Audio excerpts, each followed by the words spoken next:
My name's Kelly, and here's my phone number and my email address. You're always welcome to call me or email me. Oh, look, there's somebody else. Just told me this was it. Hi, come fix you some dinner. I have been with KW. I've been in real estate for 4 years.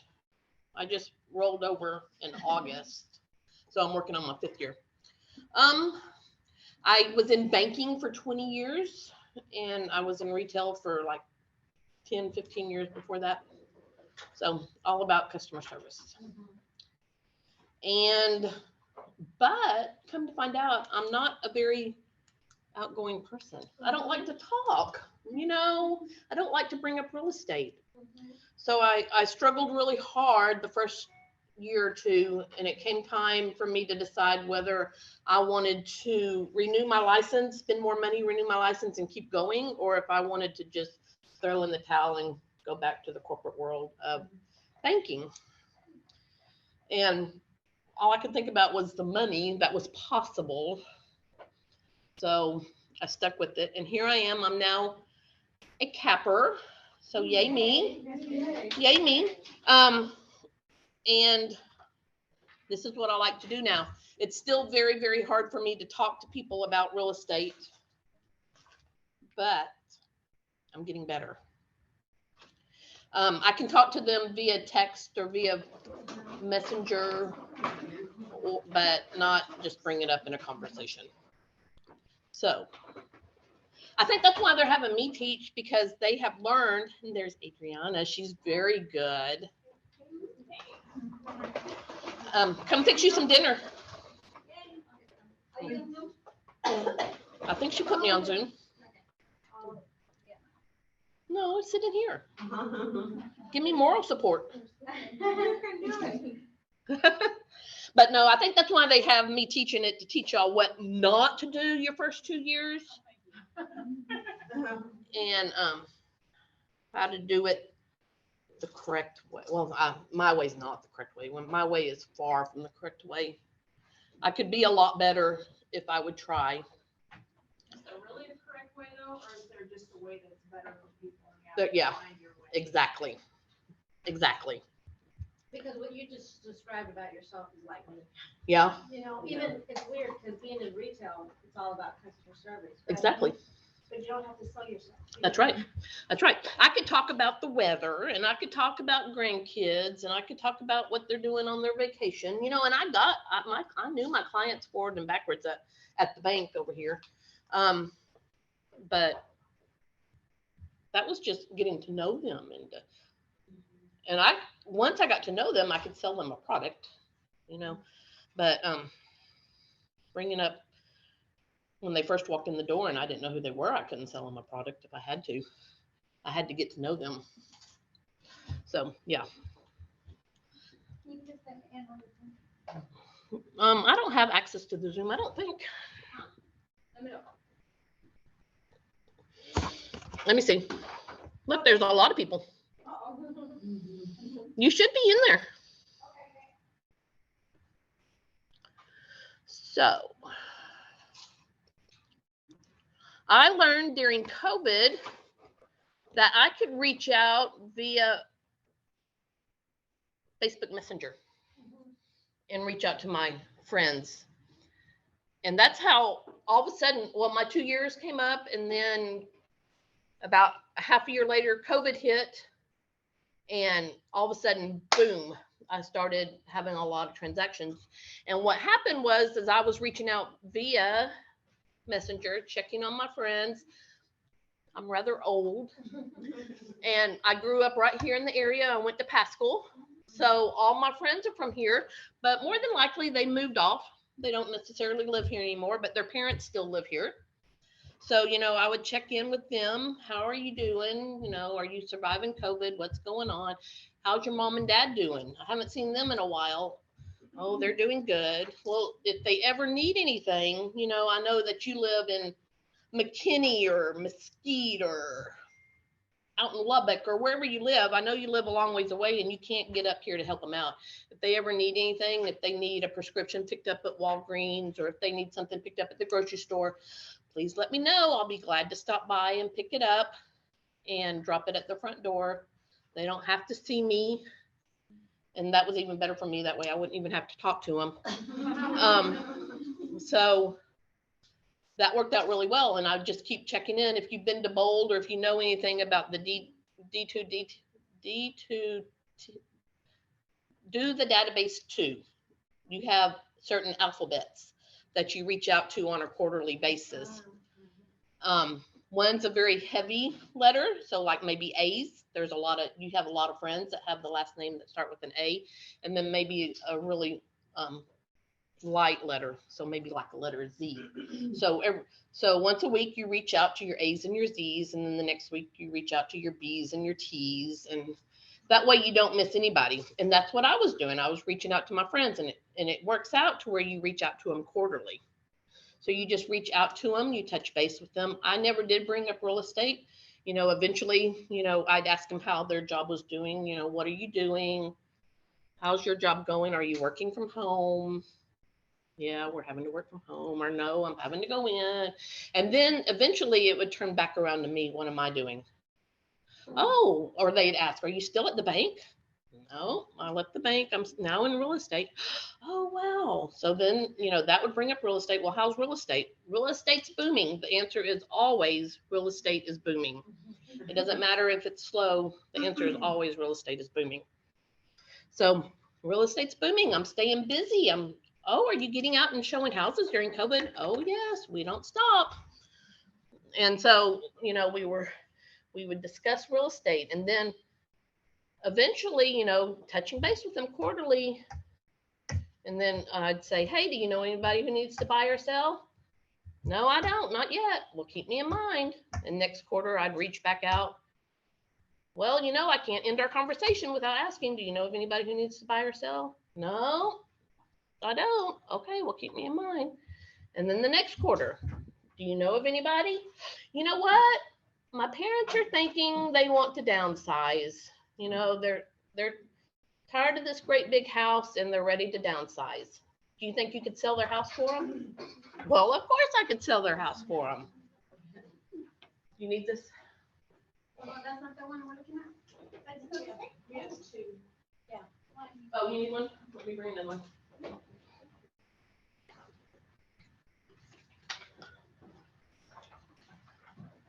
So that's how all of a sudden I got busy.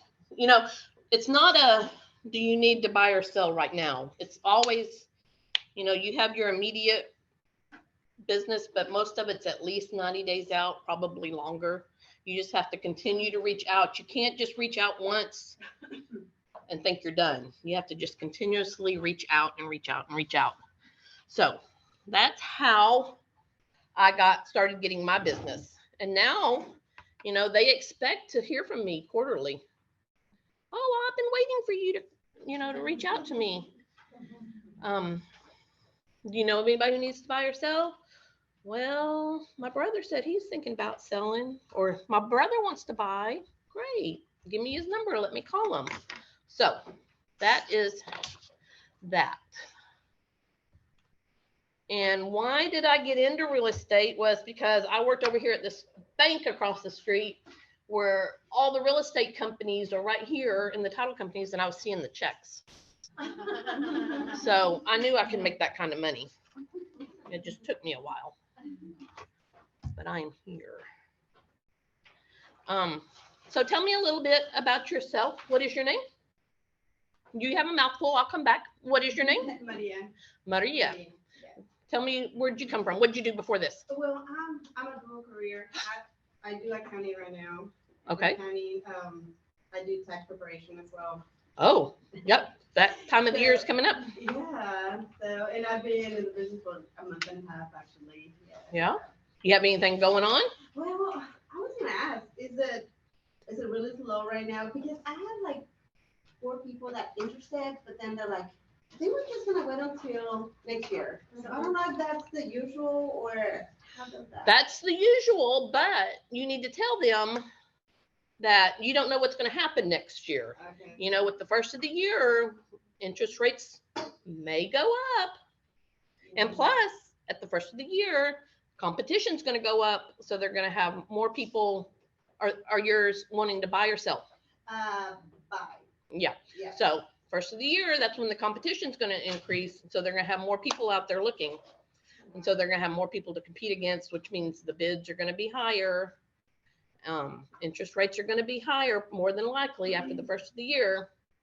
So we don't want them waiting. Yeah, I know. I was like, I don't know if that's unusual or, you know, because, yeah. We don't want them to wait. Mhm. So, Okay. yeah, just tell them that at the beginning of the year, now's when corporations start relocating their employees. So all the big corporations here that are bringing all their employees in are going to start bringing in their employees, and they're going to want them here by the first of the year. So there's going to be a lot of people coming in. Plus, with the interest rates going up, it's going to cost more. I don't know that the interest rates are going to go up. I'm sorry. I don't know that the interest rates are going to go up, but more than likely they will. Okay. So you don't want them to wait too long. Right. Yes. Okay. My name's Tracy. I used to be in property management for 10 years and left that industry about 2 months ago. Ooh, And did this. nice. So I'm kind of going, Yeah. help. Yeah. Who'd you do property management with? Corporate's in Dallas. It's Pantera Management. Oh, okay. Okie dokie. Nice. Is there a big difference? Yeah. Yeah. I have to find the customers. That's right. They don't come to me looking for an apartment. I have to go find them. That's true. That is true. So what do apartment complexes think about us going and knocking on apartment doors? No, they don't. They don't. No. They want to retain the residents. Yes. Did you get commission for resident retention? Oh, really? Yeah. Depends on the company, but yeah. Yeah. But some people, if you drop a few cards, they may just put them in the trash can when you walk out the door, but Yeah. whatever. Yeah. They don't want you. Well, they won't let you host like home buying seminars or anything like that. Probably not. I've thought about that. But Yeah. Yeah. Yeah, because I've heard people getting kicked off of apartment complex properties for door hanging and stuff like that. No solicitation. Yeah. Stuff like that. Yes. Lovely. All right. All right. And your name, ma'am? I'm Amanda Gowdy. And I'm realtor since July. I'm also doing a career, and I think I've sat through this class twice already. Yes, I know. And you're going to see the same thing again. I'm good with that. Nice. All right. Good deal. All right. And your name? Elizabeth, I go by Liz. I am also a dual career. I have been doing warehouse for like the last probably 10 plus years. Warehouse. With whom? Right now, Galderma, which I say Galderma, and that's pretty much the face a lot of people make. You know what Cetaphil is? No. Cetaphil, Differin, Proactive. Okay. It's all skincare. Skincare. Yeah. Yeah. We deal with anything from lotion to millions of dollars in Botox. So, Oh, wow. yeah. Where is that located? Right over near Westport Freeway. Oh, okay. Right in the Alliance area. Okay. Yeah, it's over there. Oh, wow. Yeah, so What made you decide to get into real estate? Tired of the warehouse business? I am way beyond tired of the warehouse business. I always wanted to do, I sat down with a friend, she is in real estate, and she kind of asked me what I wanted to do. And I said, I want to do something where I can help people, but help myself financially. And she said, real estate would be really good for you, which is cool. And I'm sure it will be once I have zero people skills, zero communication skills. My mom homeschooled me my whole life, and she thought that would be great for me. So awkward, but Right. I'm here and I'm taking classes. So. That's good. Good deal. Yeah. And I do a lot of I'm trying to learn to do a lot of marketing on social media because I like you, I'm not really good. Sometimes I can talk your ear off, and sometimes I can never say words. Right. That's right. Yeah. Well, cool. Welcome. Do you have anything going on? Any business? Have you found a client yet? A potential client? Nope. Okay. I have not. I'm trying to I haven't even got on my social media set. I get up at 3 a.m. to go to work over there, so it's really hard for me to even, and I have teenagers. I don't know if y'all know how that is. I do. One of them's finally licensed. I got him licensed to drive himself about 2 weeks ago, and my other one goes in for her test on Thursday. So hopefully I will be, because I've been told just you need to come to the office and sit. Yes. So my goal, hopefully by next week, I can get off work and come here and hang out daily, and get to know the people and the atmosphere and the things I need to do. Get all my tech stuff is not set up at all. Like, I don't even know. Somebody told me, because I was overwhelmed with how much stuff came when I signed up, and they Right. said, somebody told me, all you really need to know is command, but I get lost doing all that. So Yeah. Well, when you get the kids all set up with their own cars and they can get around, yes, you do need to come in, set a time with Christina, and she can walk you through your command and everything. That'll be amazing. And yes, you do need to be up here. Adriana and Ascension and we've all spent our time up here. I mean, we're all up here on a daily basis almost. And we gain so much by being up here all the time. Yeah. We can throw things off of each other and what do you think about this? Or how did you do this? Or yeah, and I think the last class I was here, Link? no, it was less. When you weren't here. The Gen Tech. Was he? Is he bold? Like bold? Oh, Edgar. Open houses. I can't make Saturday classes because we're working 6 days a week right now. So Oh, yeah. I'm only here on Tuesday and Thursday if I can make it. So, but he told me that I should get up here and talk to Wes and see about getting in with a team so that I can learn essentially. Yes. Yeah, that was the bad thing about working over at the bank. They kind of forced me to quit because they told me it was a conflict of interest because they own their own mortgage company and they repossess their houses. Therefore, they then turn around and sell them. So they told me I had to choose, do I want my full-time career with benefits and stable income, or do I want the possible dream job? And I decided to go for the possible dream job. As So, we should have. and so I'm glad I did. So yes. What is your name? B. Beatrice. Okay, B. And you were in retail? Well, I was in retail a long time ago. Okay. 15 years. And then I've been in commercial real estate for corporate. So as a language rep, I had my license, but I didn't use it. They were the brokers. So Okay. which is fun. So now I decided to do it on my own because they made a lot of money. Right. And I had a salary, so I didn't get it. Right. Awesome. So you're working with Celia and Diego? I am with, yes. Yes. Yes, I joined that a long time ago. Good. And I like it. And I have some leads and I've got, she had so much business that she needed some help. So, She does need help. it's nice. Yes. It's nice to have, leads to start with because I wouldn't have had anything, Yeah, she is brand new in the commercial business and she has gotten leads. I don't know where she's gotten leads, but she's gotten leads and she's got so many leads. They do a lot of social media. Yeah. I think commercial right now, I feel like it's, as people are coming back to work, like my whole company, aside from the warehouse, we're the only ones not moving. They're moving all of our salespeople to Dallas. So they just had to do it. Right. Yeah. Nice.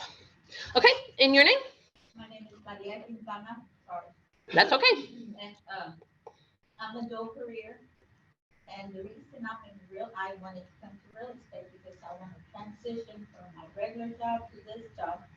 My first job, I saw signs all over the place, houses sell from 1 week to another, and I'm like, wait a minute. And I was like timing them.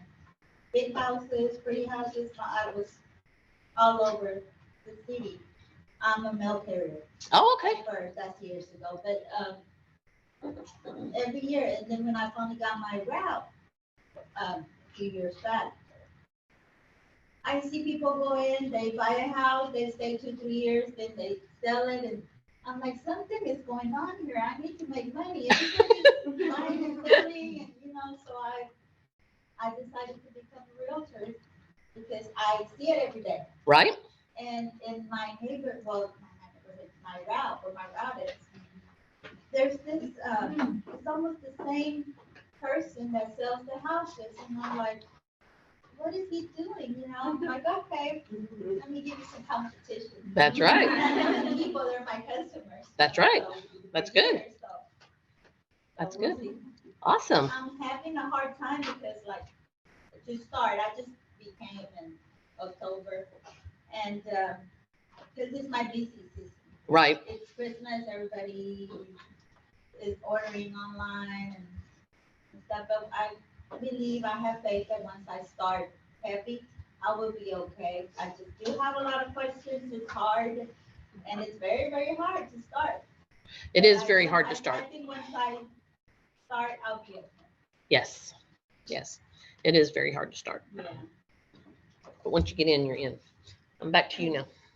I'm Laura. This is my second year. Yes. But last year, I kind of stayed back a little bit because of COVID. So I decided to stay in it.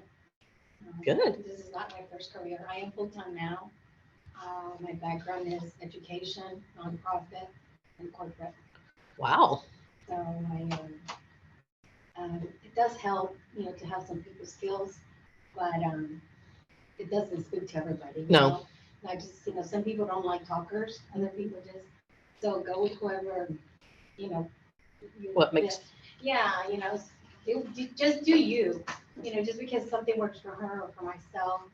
That's what I've kind of picked up. And that's why I came to this class, because I'm like, I want to hear what you have to say about listings, because I've been working with buyers. And so listings are a little bit, tough right now. They're not tough, but you have to really want to make sure that you have a good presentation. Yes. Yes. You get yourself, your people will come. Yes, they will. Yes, they will. They will come. Adriana, do you have anything you want to share with us? Yes. I've been a realtor for 3 years. I started as a dual career. And I'm doing real estate full time, and even though I've been active here for 3 years, I always jump on the calls for Zoom for the training for Ignite, because everyone has something different. Always, I don't know. So I'm here to still. And like I was doing phone duty, and I joined the call that Link had a couple Saturdays ago. Uh-huh. And I was like, I didn't know that. Right. So I'm learning, like, the whole time. I'm always like either checking the calendar, like if you want to sync your calendar to your phone, that's how I do it. Because I always log in the morning and I'm like, what's going on today?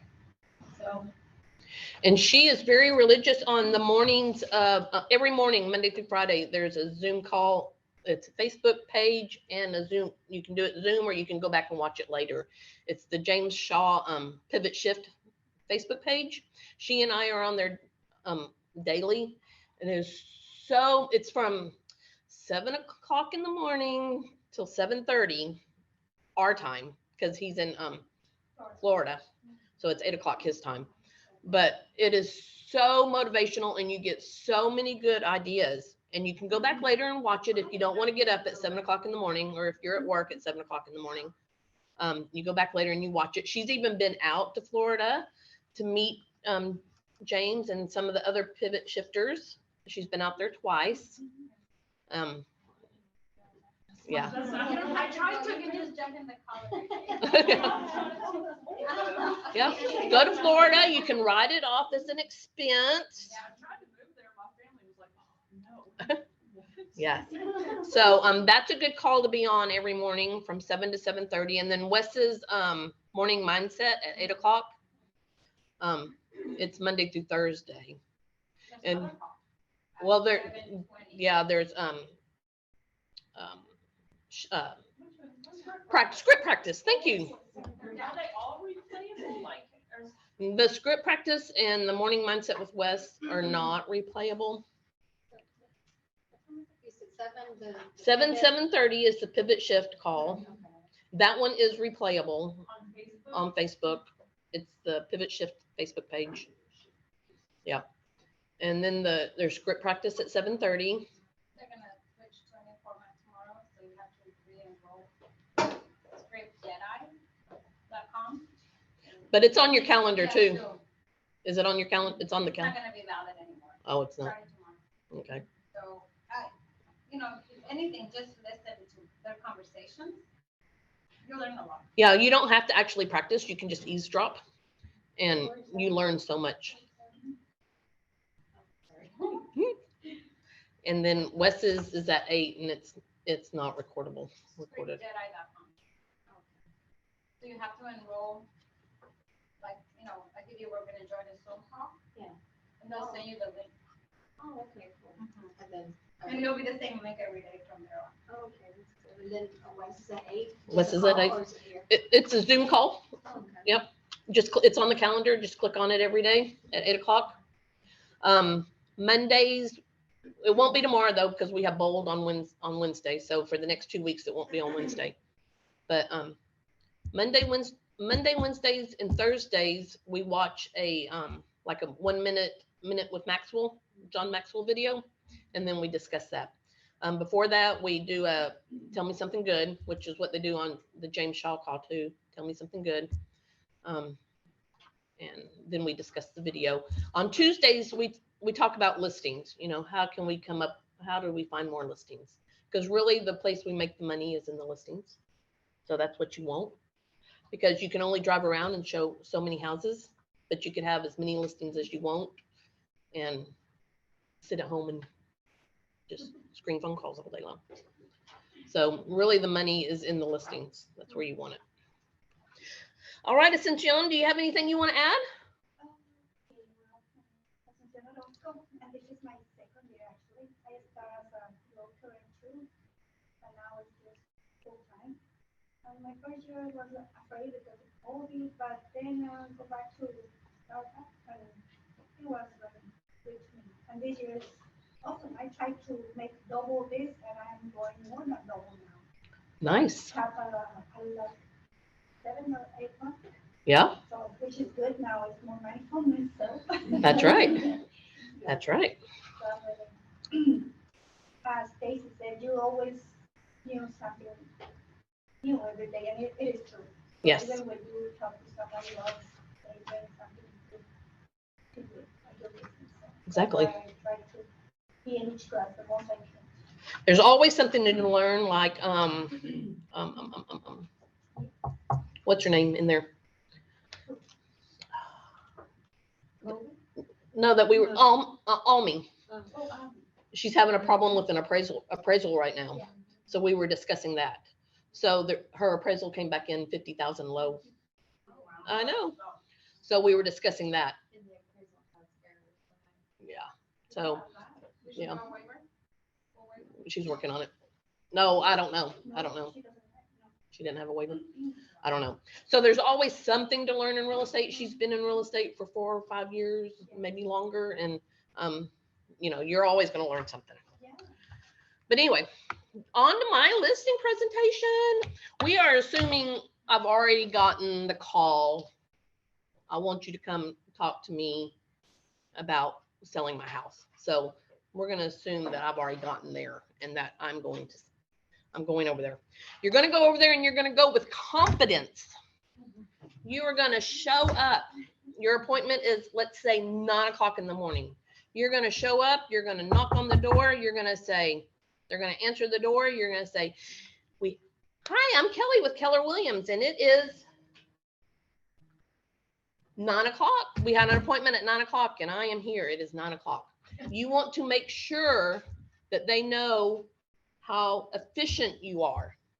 Your appointment was at 9 o'clock, and you are there at 9 o'clock. I have a son, a teenager at home. And I told him if he needed me to text me, and he's calling me. Mine's also calling me. Yeah. So, you're going to show up, and you're going to show up with confidence. And you're going to go with your little listing presentation. And we're going to go through the listing presentation. What I did was, I made this specific for them.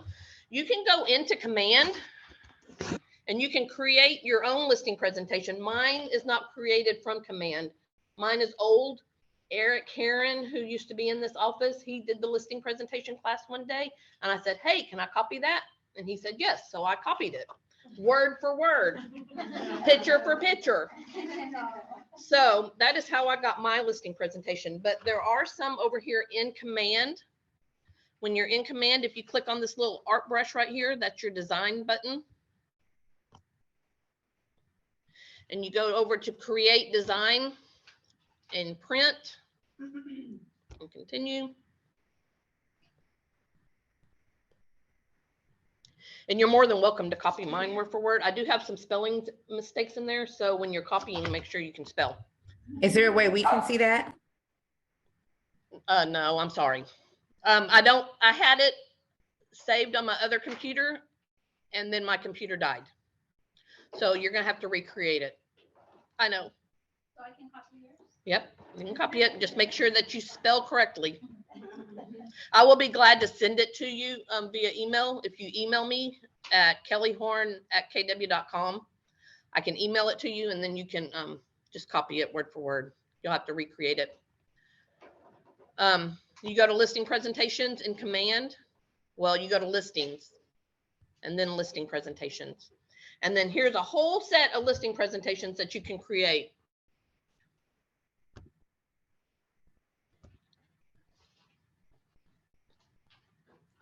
So is this actually whole thing? these. I'm sorry? So will we not be able to see anything that you're doing? Can you not see it? No, I just see half of your face. You can't see the screen I'm sharing?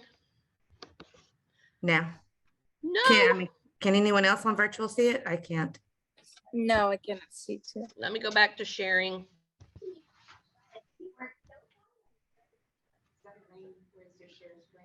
I know, that's what I pushed and this came up.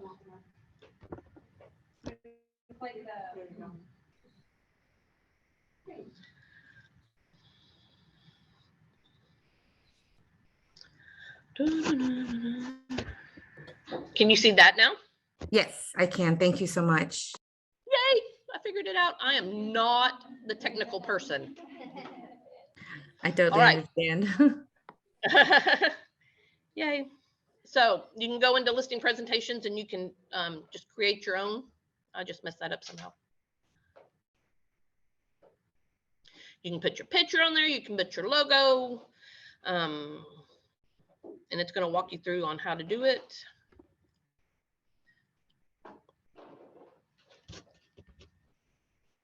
So I have never used these, but you can go in and you can put your client's name. You can put your picture and your name, and that's so little. It has your website, your email, you know, kw.com, your phone number.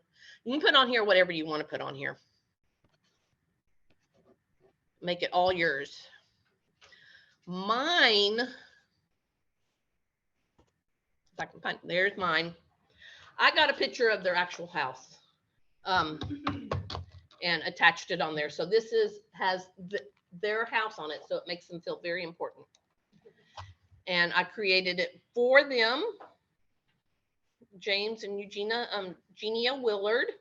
And of course I put my information on there and my logo. Damian Marks, he's out of this office. He takes headshots. He also creates logos. If you ever want a logo, he'll create it for you. Then there's a skipped page. And then here's the CMA. Sorry, it's sideways. Let's see if I don't know that I can flip it. Do we have to pay for the logo? I'm sorry, what did you say? I'm sorry, you asked me something? Yeah, do we have to pay for the logo, or the company pays for that? No, you have to pay for it. Yeah, mine was like $30 because I had an idea of what I wanted. If you have no idea and he has to come up with the whole idea himself, it's going to cost more. So Right. I had an idea of what I wanted. I wanted it to be red and black because those are my favorite colors and because it's KW. I'm a red and black person. I am a red raider. So everything is red and black for me. So the second page is the CMA I created. This is rather old. I just closed on this house this month. So the CMA was created back in September.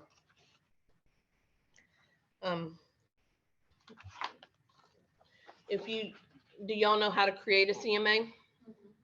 No? No. When it's time, just let us come into the office and ask anybody who's up here and we can walk you through it. It's easy peasy. Kind of, sort of. Is this from the MOA? Yes. Yes. So I pulled up the prices in the neighborhood. James is an ex-realtor, so he knew what he was doing. And the neighborhood he lived in was Northwest ISD, very popular school district. 1 or 2 streets over was Fort Worth ISD. It was Keller ISD. He said, so when you pull up, you make sure you're pulling up my specific neighborhood. Don't pull, because when you pull up on MLS, you can pull up within 1/4 mile.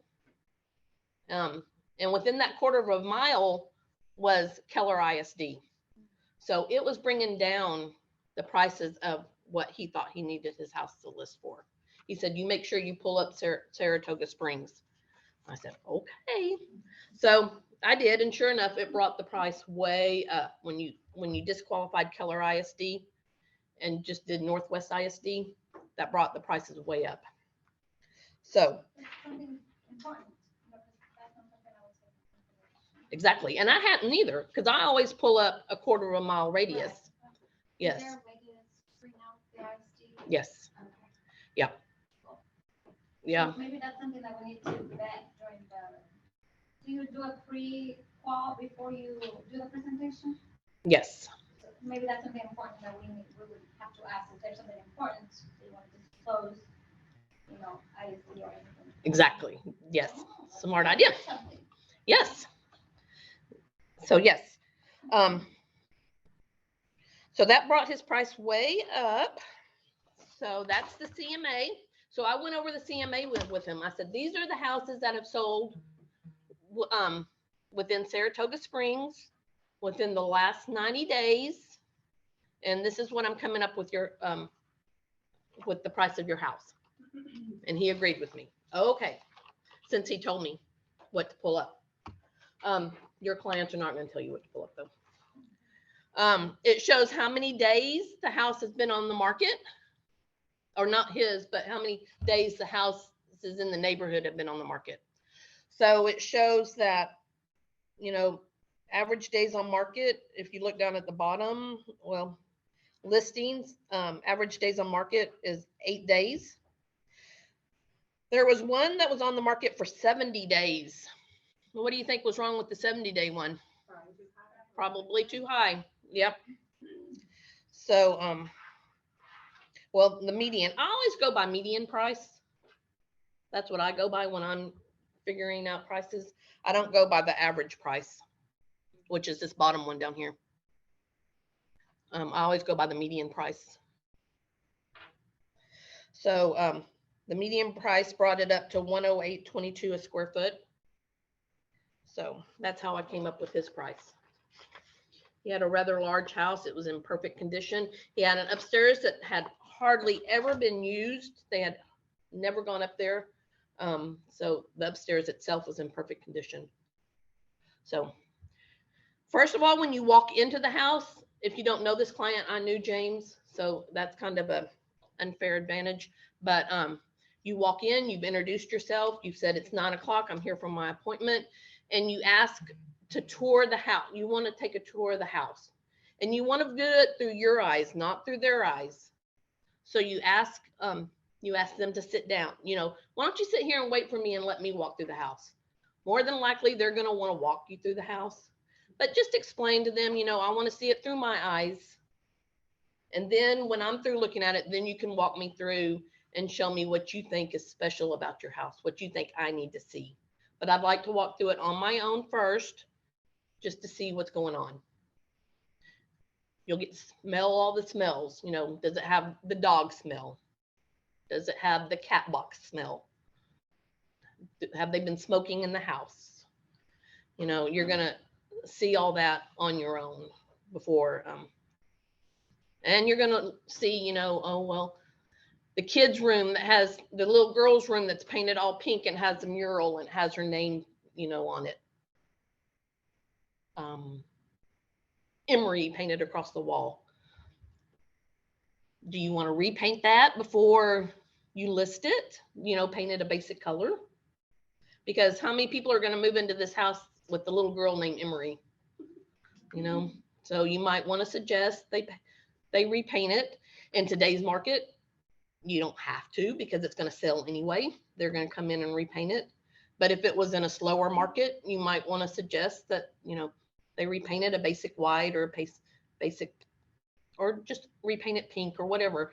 But more than likely, you don't want it the pinks and the purples and the dark, you know, the blacks and things like that. You just want it the natural colors. So you want to walk through and see all that on your own, and then you can walk through with them and they can point out what they think is the best about the house. And they may point out stuff that you didn't see. You know, look at this closet. Oh, there's a hidden, you know, there's a safe room in the closet. You didn't see that. So walk through with them later to look at the house. And then on the next page is information about me. And not really about me, because when I made this 4 years ago, there wasn't much about me to say because I didn't have much experience. But I make calls daily, I network daily, and I have a constant sphere of buyers looking to purchase homes. I'll go the extra mile to ensure you are satisfied and your experience is superior. As your realtor, we will enter into a partnership with responsibilities to each other, sharing a common goal. Selling your home for the most amount of money in the shortest amount of time, guiding you through the selling process, reducing your stress levels, saving you time, and protecting you are my priorities as we enter into a business partnership. This packet is full of information about selling your home. I look forward to working with you and getting your home sold. It's always going to be you. I look forward to selling your house. I look forward to working with you. You don't want to give them the option of maybe working with you. You are their agent. You're going to go in with that confidence.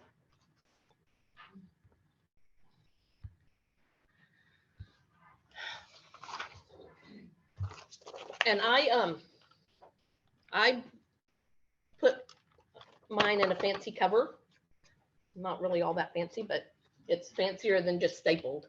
And they have the covers up front. You can buy them for like $1.50, and they have the binding equipment in the closet back there. So you can buy these and bind them. So I highly suggest that, but you're more than welcome to just staple them however you want to do. We have little red folders up front that say KW or Keller Williams. You can buy those for, I don't know, 75 cents maybe. And you can stick this in there and hand them everything at once. Oh, their folders are $1.25. They've gone up. I know, everything's gone up.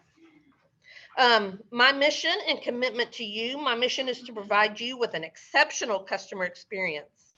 As a DFW real estate professional, I am knowledgeable and informed about the local market and laws and ethics that will protect you during the home selling process. Your goal is my goal, and I will work for you to achieve the highest possible return on your investment. The key objectives: we're going to price your home, pricing your home at the property's fair market value. We're going to sell your home in the desired period, selling your home in the most convenient manner possible. We've already found out why they're moving. You know, do they have to be somewhere in a specific amount of time? You know, are they starting their new job in 60 days and they need to be out? That's something very important we need to know, because that's going to determine, you know, the pricing also. You know, if we price it too high, it's not going to sell. They're not going to be in Colorado or wherever they need to be in the amount of time that they need to be there. So we need to make sure we already know all that. You know, why are you moving? Oh, you want to go to California Nobody wants to go to California. Oh, you want to go to Florida? You're retiring. That's where James and Eugenia was moving. They were moving to Florida. They'd already started building their house out there. So, we kind of needed to get it sold. So we already have all that in mind because that's going to determine the price and how we market it. And if we're going to have any negotiations, do we want to list it high and maybe negotiate to come down? You really don't want to do that. You really want to go in at the fair market value. That way you'll get more than what you're asking. If you ask too much, you're not going to get it. And more than likely, you're going to lose money on it. So you want to go in at the fair market value.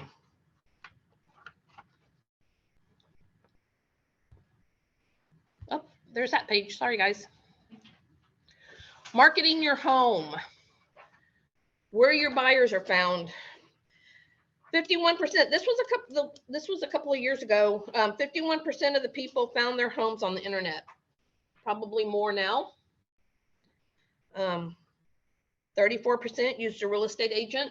If you have buyers and they're not ready to buy yet, set them up on a search. What are you looking for?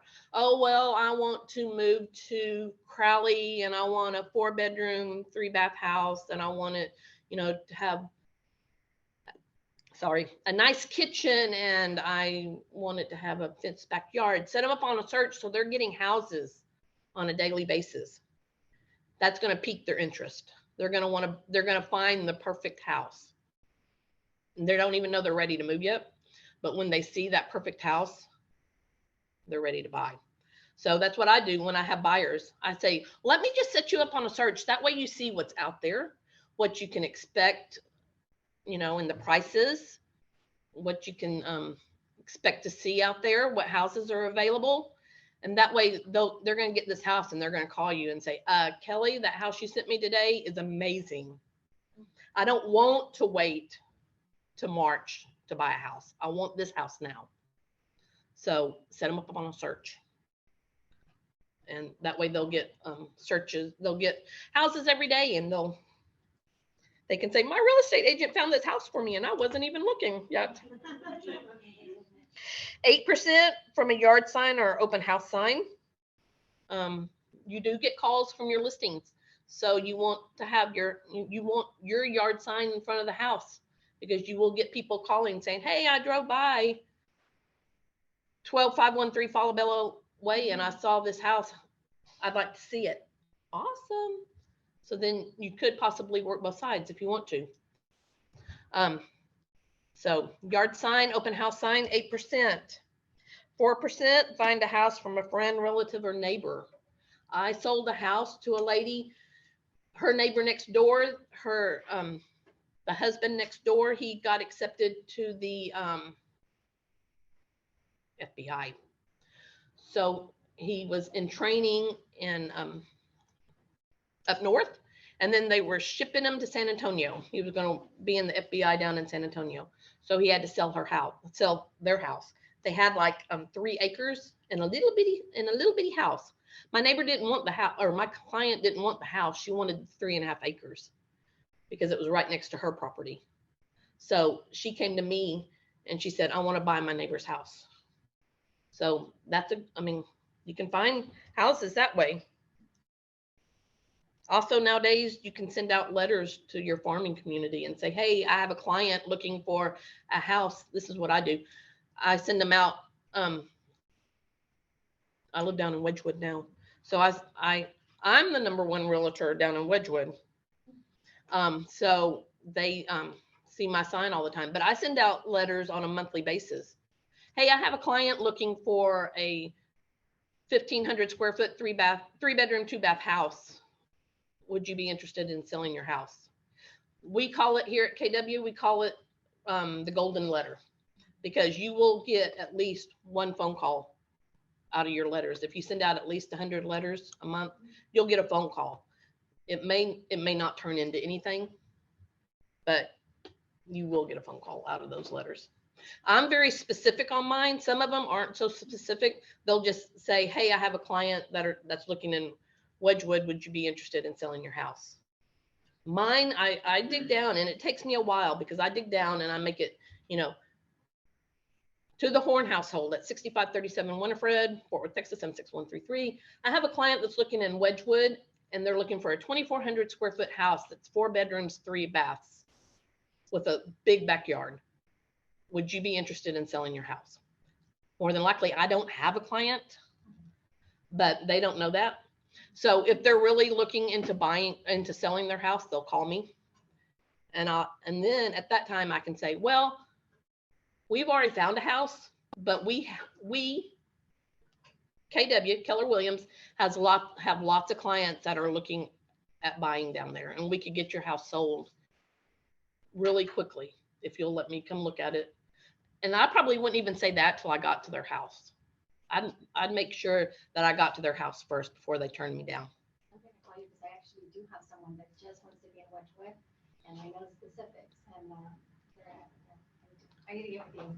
Well, you need to do it. You need to reach out to the people in Wedgwood and find them a house. Well, since you said you knew them, but I didn't want to go into your territory. You won't hurt me. No, I'll be glad to help you, but Thanks. you need to do it. I'll do it. I'll do it. Okay. That is a great way to do it, is through you can door knock. Hi, I have a client that's looking to move to Wedgwood. We think your house would be perfect. Are you even thinking about selling? No. Well, do you know anybody in Wedgwood who's thinking about selling? No. Well, can I put you on my mailing list so you can get updates as to what's going on in the neighborhood? That way you'll have my contact information if you ever decide you want to sell. And then you get them set up on a neighborhood nurture, and they get monthly emails about what's going on in the neighborhood, how much houses are selling for. And if they're really thinking about selling, they'll turn around and sell. So that's a good way to do it. 2% find their homes through a home builder or their agent. They don't have to have a realtor to work with a home builder, but you want to represent them. They need representation. The home builders, their agents work for the home builder. So it's all about the home builder. How does that work? Like for somebody getting a loan to have their house built, and what do you do as an agent? Well, if you're going through like D.R. Horton or someplace like that, it's probably better to go through their lenders. Okay. Just because they'll give you benefits, they'll give you bonuses for going through their lenders. They don't have to go through D.R. Horton though. They can go through any lender. If they're going through a custom builder, you're going to have to get what they call a bridge loan, because lenders don't like to build on homes that aren't built yet, but they'll loan on bridge loans. So. And so does the agent get a commission? I mean, how does it depends. A lot of builders nowadays have cut out the commission because they know that people can just walk up and say, hey, I want to buy a home. And but some of them are going back to the commissions. I mean, D.R. Horton never cut out commissions, I don't believe. Some of the others did cut them out, but now they're coming back realizing that they need the realtors. But yeah, you still get the 3% or whatever they're giving, and you might even get a bonus. They might be getting, if it's the slow time of the year, which is not right now, but if it's the slow time of the year, they'll give you a bonus on top of your 3%. So yeah, and new builds are easy peasy because you don't have to do much. They do it all.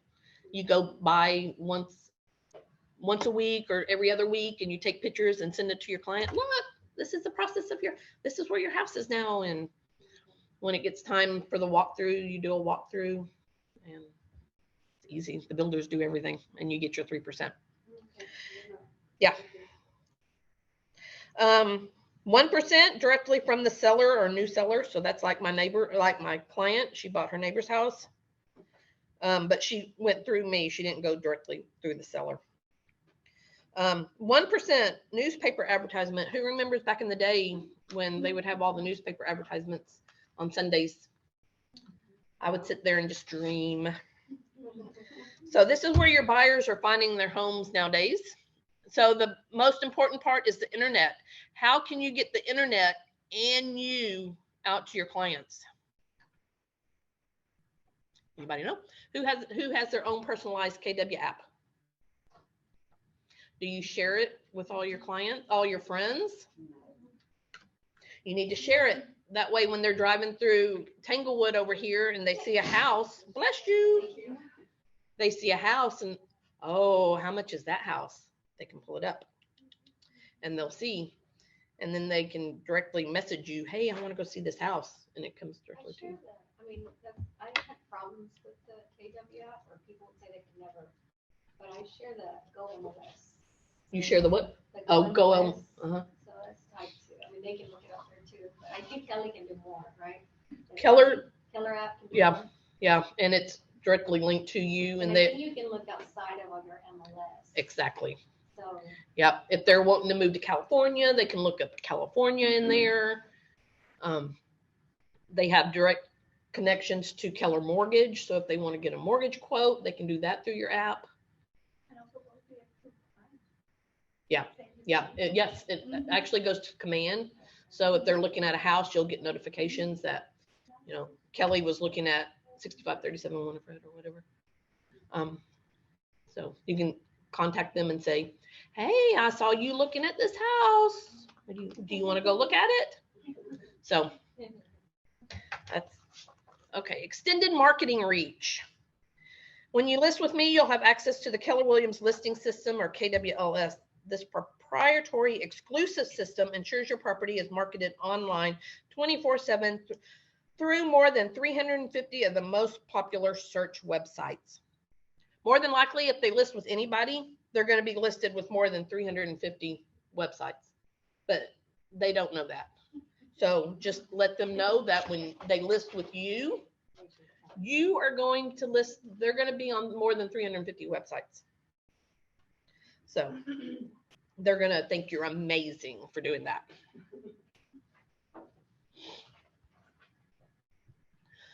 Before you list, or before we list, strategic positioning and pricing.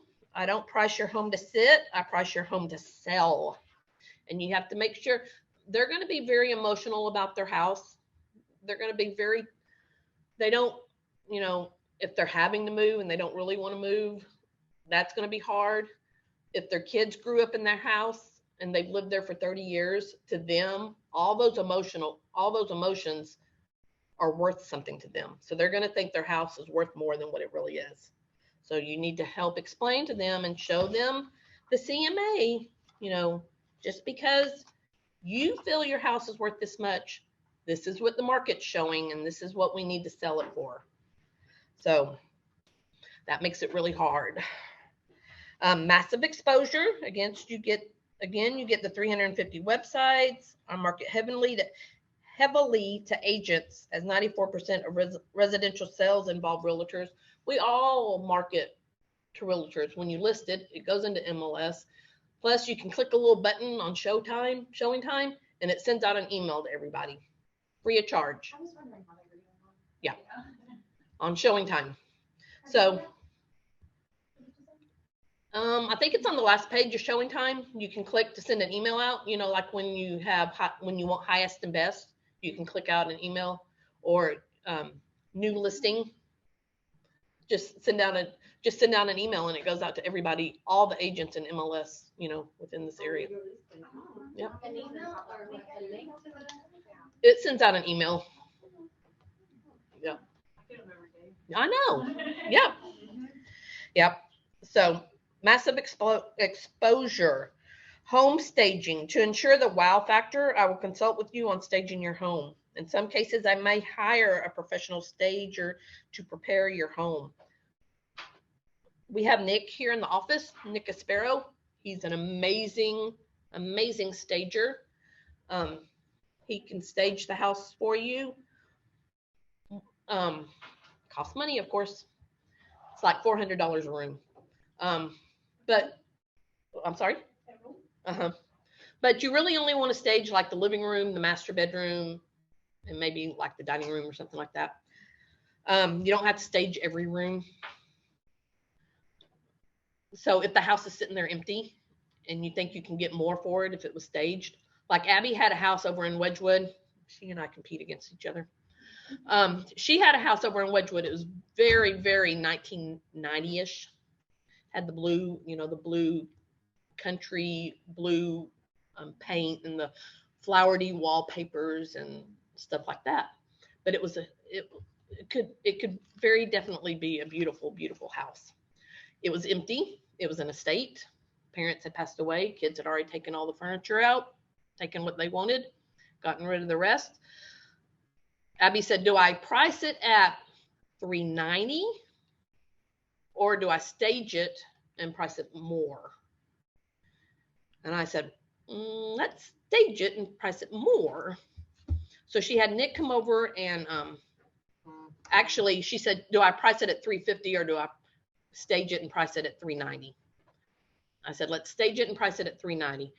Nick came over and staged it and she ended up getting $412 for it. Nope. They left all that up. But the staging, when people walk in, they were seeing the furniture and not really seeing the wallpaper and the paint. Yeah. So staging helps. I mean, she ended up getting $22,000 more for it because she staged. Abby usually pays. Yeah. Can you remind me what each one is? I think it's about $400 a room. I may be wrong. How would you negotiate that if you don't have the budget to do it? Well, he'll get paid at closing. Okay. So Abby will pay him at closing, when it closes. And how would you encourage, if your clients wanted to do it, but they were maybe hostile about it, but you knew that the house had potential, if you decorate it. Have you had that before where you had the clients pay for it?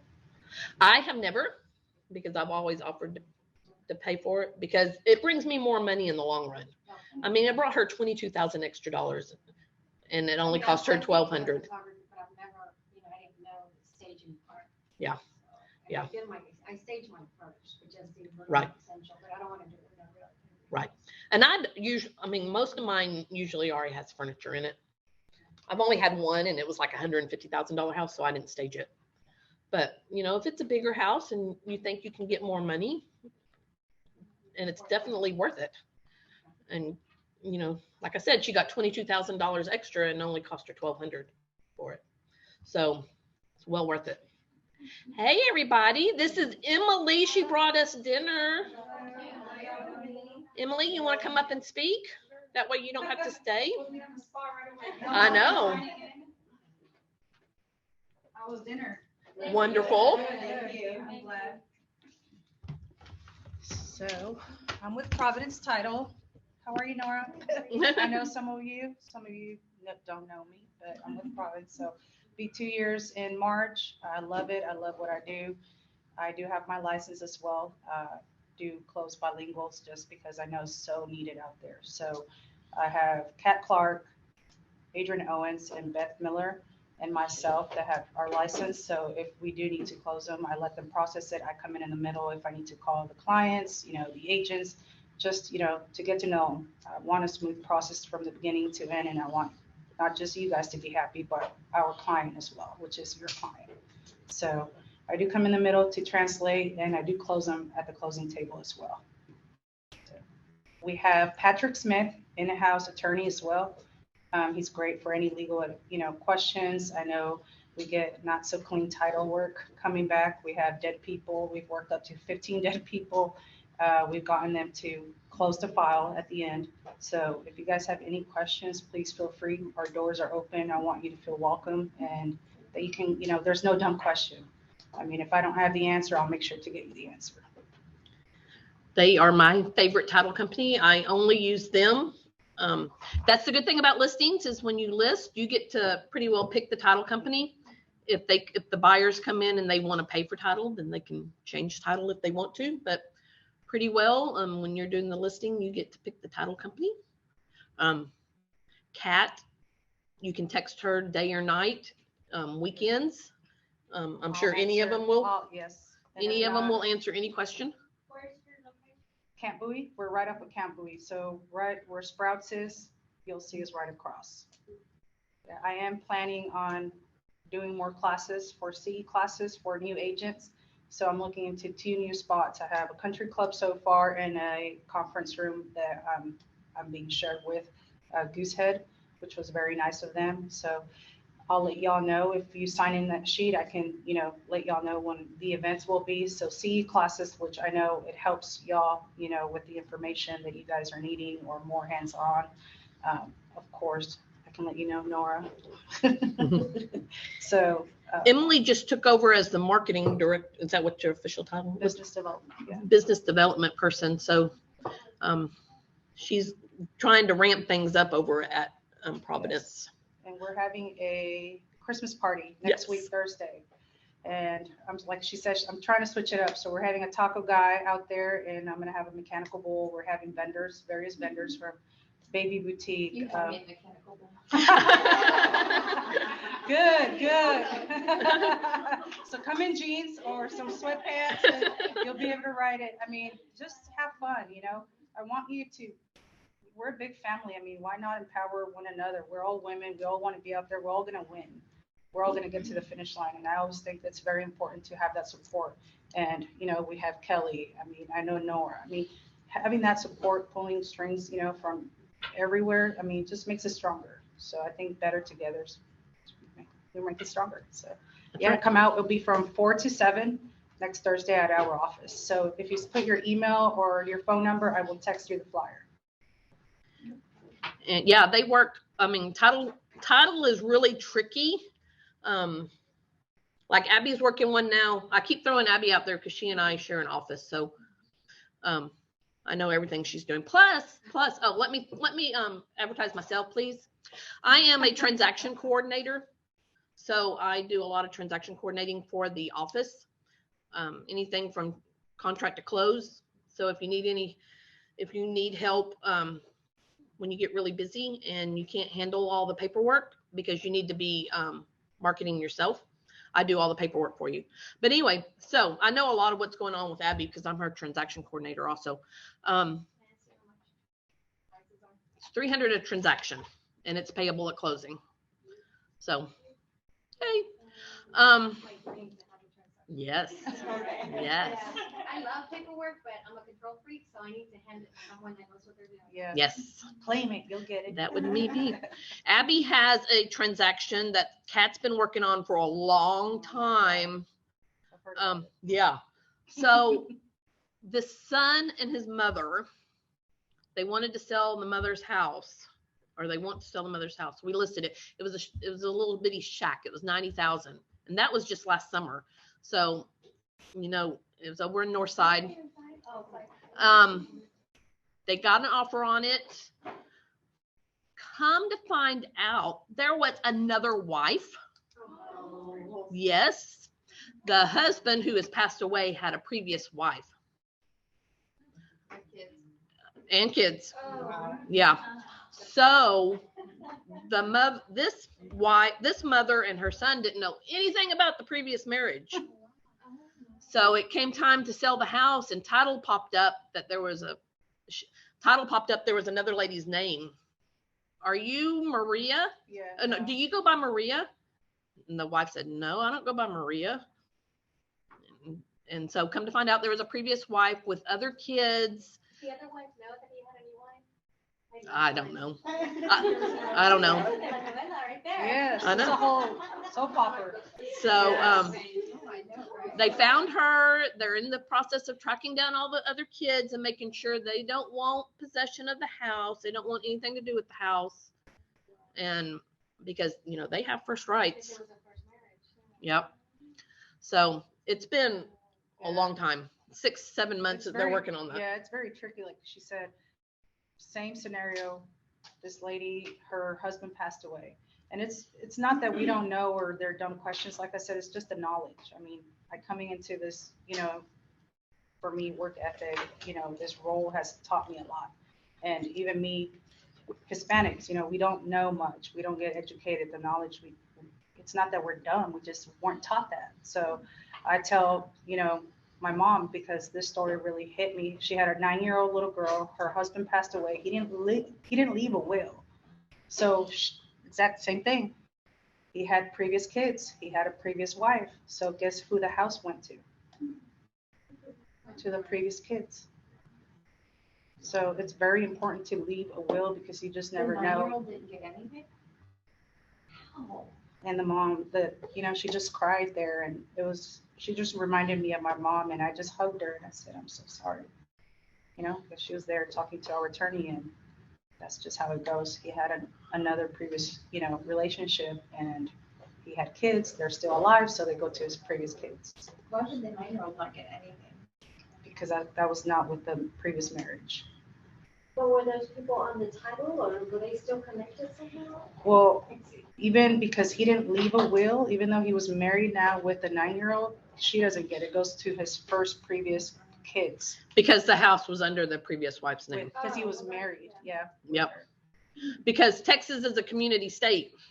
So, if you're living in this house with your significant other, significant other, yeah. I mean, you and your significant other decide to split ways and you're going to sell the house, even though the house was in your name before you got married, the significant other still gets to say he can get part of that house. He can have part of that money. No, because it's community property. Because you have to be able to prove that he did not pay for any of the house payments. So he has to have a separate account. You have to prove that all the house payments came out of only your account. And Texas is really tricky. I don't know how title works, but we have Almi and I, we have a transaction. Title company asked for the ex-husband sign, and then we changed the title company, and the other one said like, oh, no, we're fine. We're like, okay. I don't know. They never asked for it. Yeah. They should have signed. Yep. Can I say something? Emily, since you're here, can you talk, because whenever I first started, I didn't know the relationship of the title company and our agent and us as the agents. Can you tell them how we come in the picture? Yeah, how you come in the picture, because I didn't know that, and it took me a while to get, So let's say Nora she has a listing, right?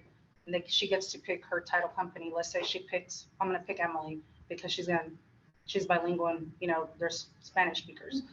She puts me, on the contract, picks her title, put Providence, Camp Bowie, and Emily. It goes to me. When it comes to us, we do it from beginning to end. Of course, we have to wait for the examiner and our company to have brought back the title work. From the title work, we clear. I think I put a sheet of Schedule A. What Schedule A is Schedule B. We really want to be looking at Schedule C.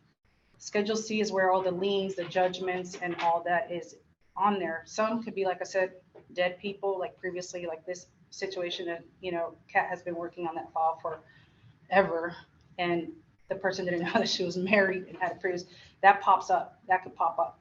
A lien, that them child support, Back taxes, anything that has not been paid and there's a lien against that person or that previous person didn't know, we have to make sure we can clear that out before even being able to close. So that's how we relate with you guys. We have a communication. That's why I said we build a relationship throughout that transaction. We let you know, and then we connect along with the lender because you're in the middle, and we're title and then the lender. The lender works with us to try to clear stuff, and you communicate with the lender, see what's going on to try to communicate for if you have the buyer as well, since you have the listing, right?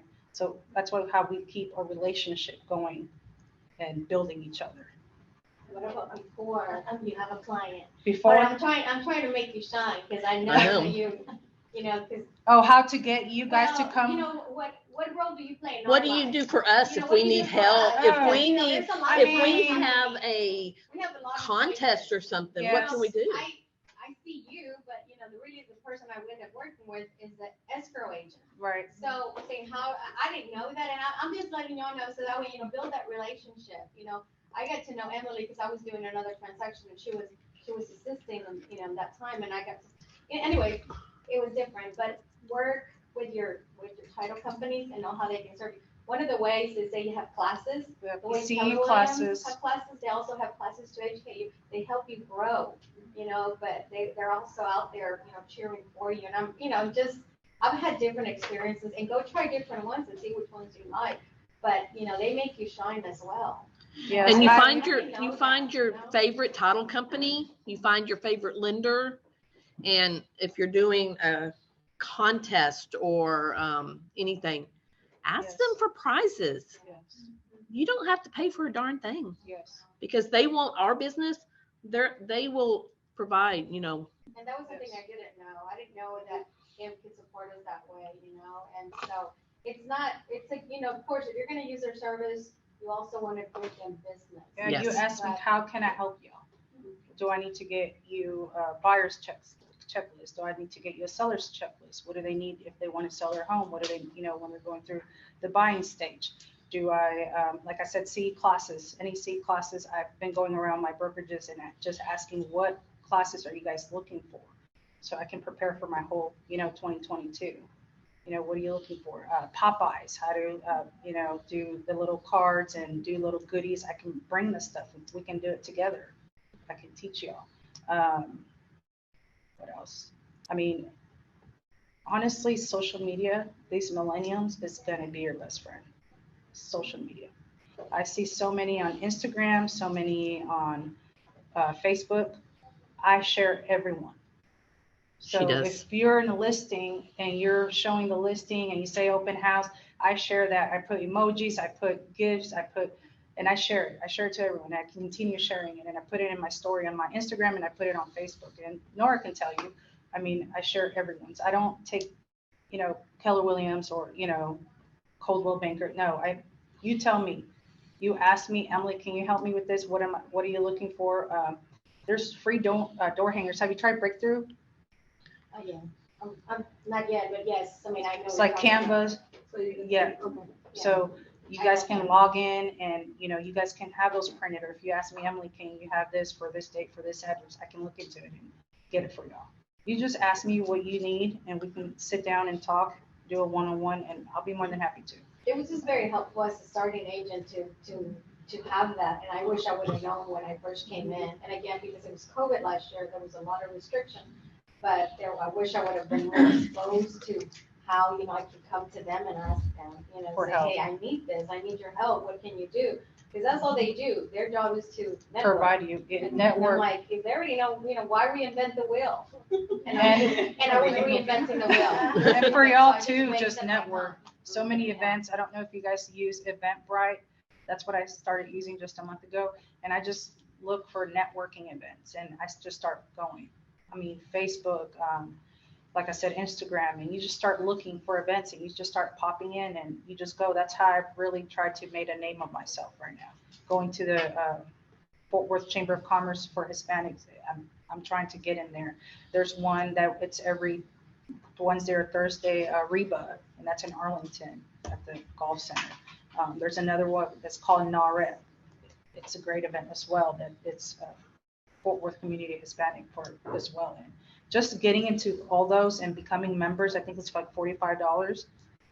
You're not going to lose anything. Just network, meet, everyone, people, clients, builders. I don't know who else am I missing? They can meet.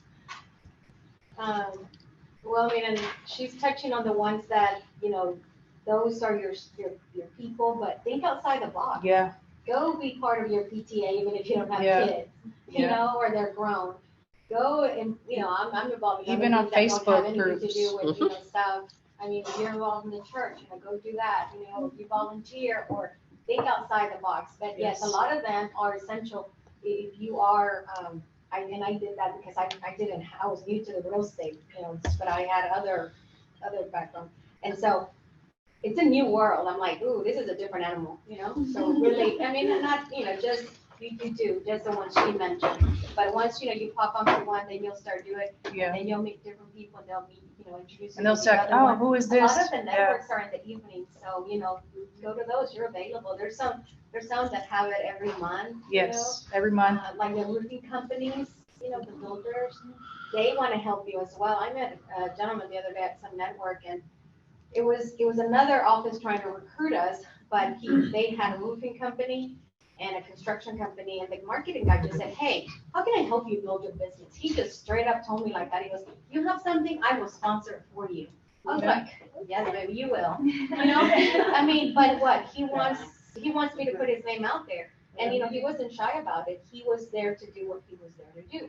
And then, you know, we got to talking and, you know, I'm going to help him with something else. And it didn't matter, but guess what? There was a connection.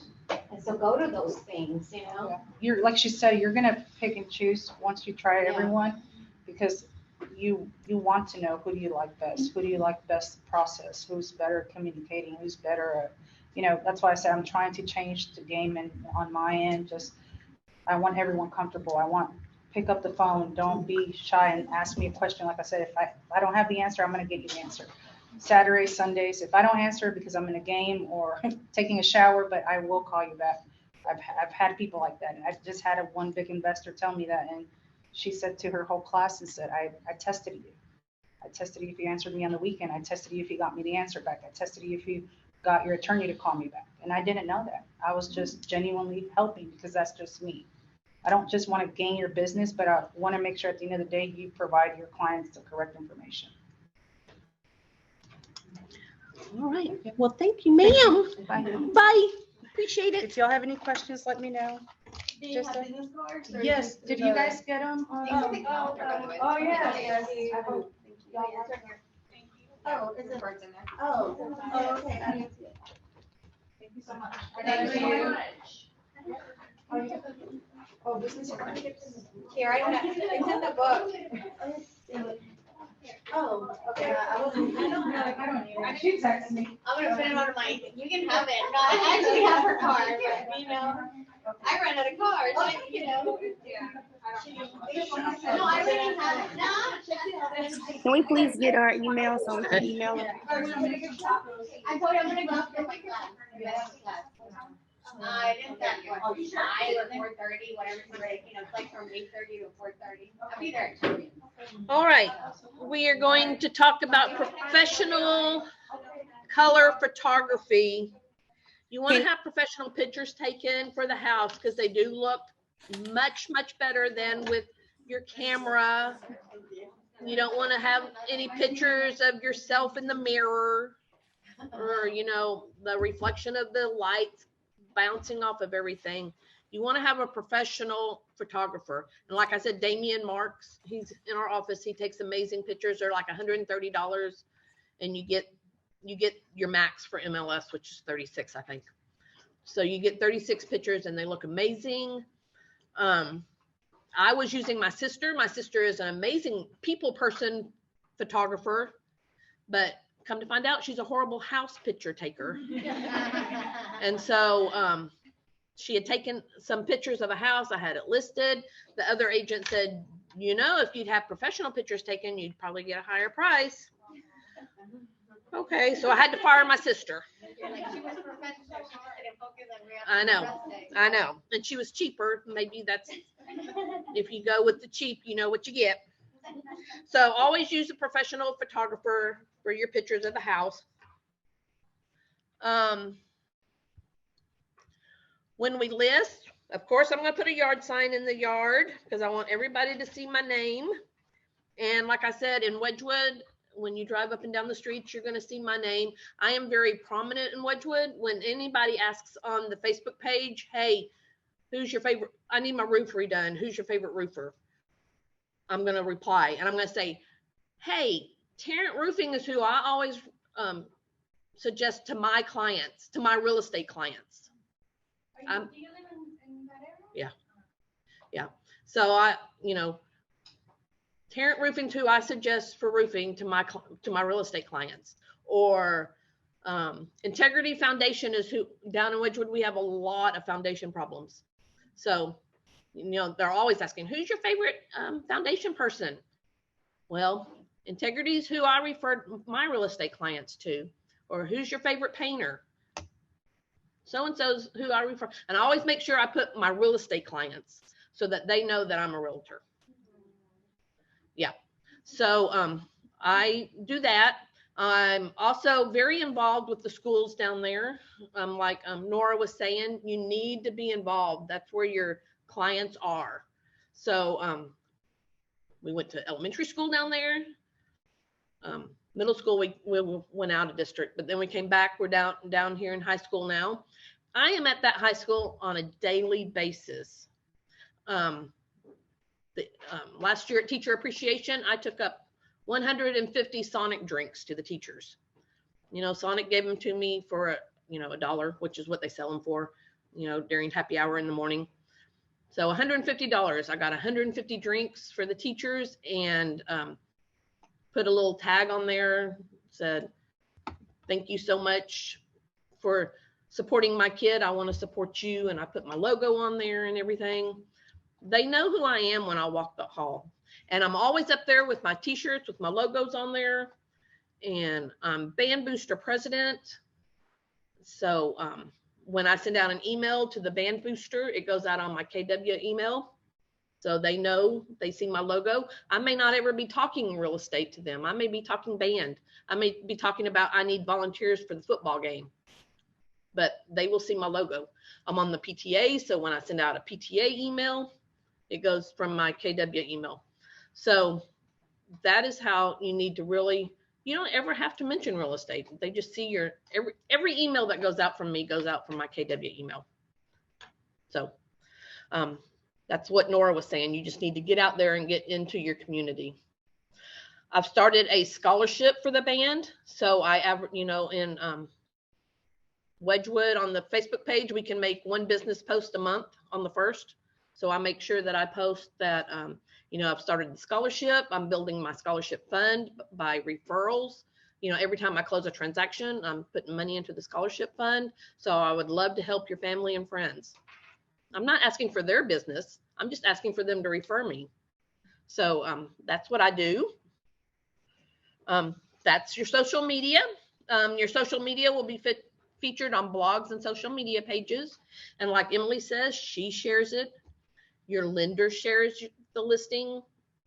Everybody wants the business, so they're all sharing your listing. So it goes out a lot. Email, I am constantly cultivating buyers in the DFW area. I'm going to put a super key box on your front door. That means that only realtors can get into your house. That means that they have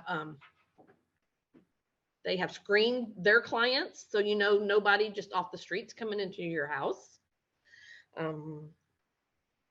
Just Joe Blow off the street can't come into your house because we're going to have a super on there. It's not going to be a combo. Buyer screenings. Like I said, we screen our buyers. We make sure that they are qualified before we show them homes. We're going to hold open houses. And to do that, we're going to door knock. We're going to utilize media postings and physical advertising signs. They say when you do an open house, you should knock 10 doors on each side of the house and 20 doors across the street. So that's 40 houses total. Door knock and say, hey, I'm going to hold an open house on Saturday from 11 to 1 at 6537 Winifred. Do you know of anybody who's wanting to move to the neighborhood? Because more than likely, they might. Especially here in Tanglewood, everybody wants to move to Tanglewood because they want their kids to go to Tanglewood Elementary School. So everybody's wanting to move over here. So if you're doing an open house, surely somebody knows of somebody that's wanting to move to the neighborhood. Plus, they're going to see how hard you're working for your client. So when they're ready to sell, they're going to remember how hard you worked for your client down the street. They may call you. Property flyers, we're going to do full color, professional designed and printed flyers. You can do that on command in the design section. Print your own flyers and distribute them. So that's good.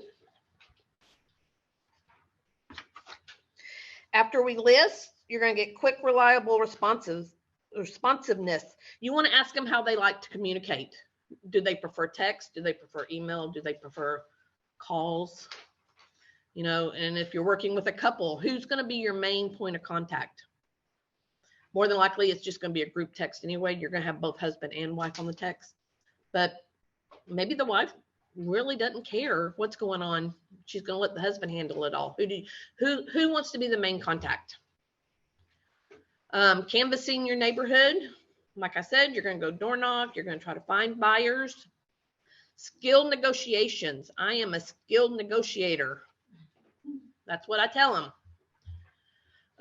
Updates on the market. I constantly monitor what the market is doing in your area and inform you accordingly. So if I see that the market is switching, your house we haven't had many people looking at your house this week. Maybe we've only had 2 people come through. Maybe we need to discuss lowering the price. Or maybe we've had lots of showings, but we haven't gotten any offers. We need to discuss, why are we getting lots of showings? What's the feedback on the house? You know, is the feedback coming back that it's too high? Is the feedback coming back that it's in horrible shape? Well, then it's probably too high. You know, is it coming back that it smells of dog? What can we do to get the dog smell out? So those are things that we need to discuss. 95% of buyers use a realtor. So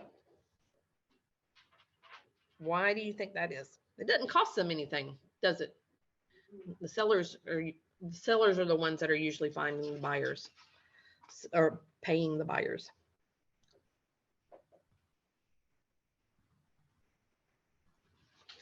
And then key market factors. Of course, price. We're going to price your home to sell, so we're going to price it correctly. The condition of the property affects the price and the speed of the sale. As prospective buyers often make purchases based on emotion, first impressions are so important. So we always want to make sure that they're keeping their house, you know, it's only going to be on the market a week, hopefully, at that. So, you know, can they keep their house clean for a week? That's all we're asking. Competition, there's going to be a lot of competition out there. We want your house to look the best. If they walk into your house and the house down the street's the exact same floor plan and it's the exact same price, we want yours to look the best so that they choose yours over that one down the street. Timing, we can't manipulate the market and we don't want to speculate about long-term market adjustments. My marketing and pricing strategy is designed to take advantage of the first 30 days your property is on the market, which nowadays is more like the first 5 days. Location. Location is the single most important factor in determining the value of your property. I had an amazing house over on West Creek. It had a swimming pool. During COVID, swimming pools were the thing. Everybody wanted a house with a swimming pool because there was nothing else to do besides to go swimming. I thought this house was going to sell quickly. It was 2 houses away from 20. So you could be outside in your swimming pool, but you're hearing the traffic go by. So that was hard to get by. I thought we were going to get multiple offers. We didn't, but we got above asking, but I thought it was going to be a bidding war because of the swimming pool. I was so excited, but that 20 traffic just killed it. So you can't control the traffic. You can't control location. Is that economic obsolescence? Sure. That's over my head. I don't know. Explain that. There's the things that deteriorate the value of your property, and I think that economic obsolescence has nothing to do with the house, but like trains, if you're near right. a train station or an airport, just exactly. Things outside of your control that bring down the value. Yes. Yep.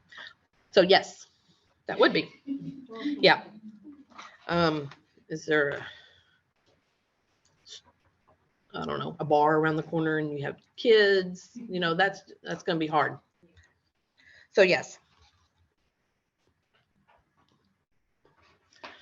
Oh, there you go. Factors you can control. The price, availability for showings. I had this one little old lady. She wanted 2 hours notice to show her house. Okay, that's fine. I can put 2 hours notice in there. But then it got to where I can't get ready in 2 hours. I need 24-hour notice. Okay. So, you know, she was getting requests. I had 2 hour notice on there. She was getting requests, but she was denying them. So I called her. I said, why are you denying these showings? She goes, well, I can't. She goes, I'm in my nightgown. I can't get up and get dressed and get out of the house within 2 hours. I said, well, I I said, well, let's adjust it then. Let's put 24-hour notice on there. I said, can you be ready in 24 hours? She said, yes. Get up and get dressed. I know. Get dressed. I know. Okay, I don't know. So the owner actually has to go in there and approve the time when they see the time. Yeah. Yeah. You can request it come to you, but then you have to contact the sellers and say, hey, is this a good time? Okay. So, you know, if the house is empty and anybody can go at any time, then you can request that there be no approval. If the sellers still want, if it's empty, but the sellers still want to approve it, then you can request that. Or, you know, whatever. Okay. But you can have it come to you, but you still have, if the sellers are there, you still have to contact them to see if it's a convenient time. Yeah, my one on West Creek that was with the traffic, they had 2 pretty good sized dogs, and they were denying access. And I said, why are you declining showings? And they said, because the dogs are there. I said, well, do you want me to? I live in Wedgwood. I live right there. I can go get the dogs and put them in my car and sit out in front of the house while the showing's going. I said, it's no big deal. You just have to let me know. So you need to find out all that. You know, are they going to put the dogs up? Well, see, I had told them that we'd probably have an offer over the weekend. So they had made plans for the weekend. But then because of the traffic, we didn't get the offer. So it went into the following week. And, you know, when you're expecting multiple offers and a lot of showings in one weekend, and then it goes into the next week, everybody stresses out nowadays. So you just have to make sure that the house is available for showings.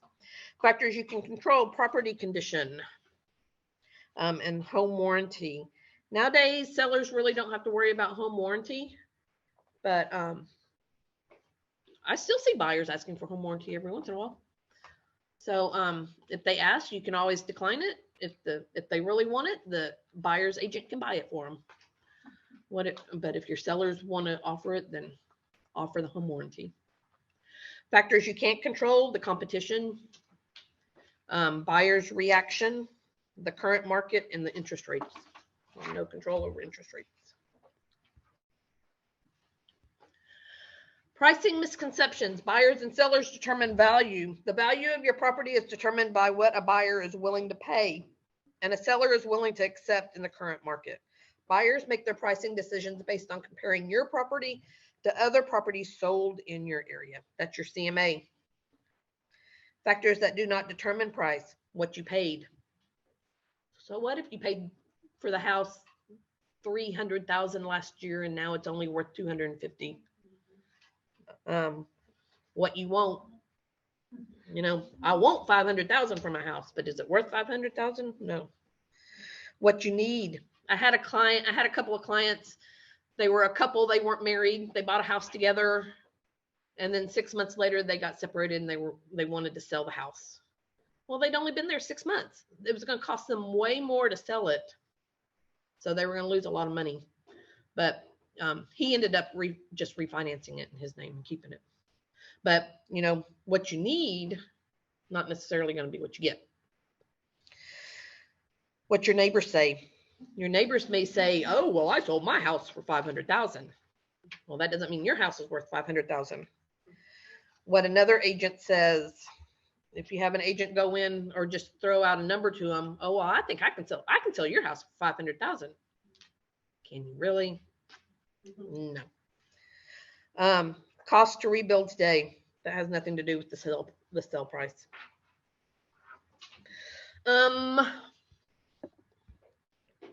Right price to attract buyers. It's very important to price your property at a competitive market value.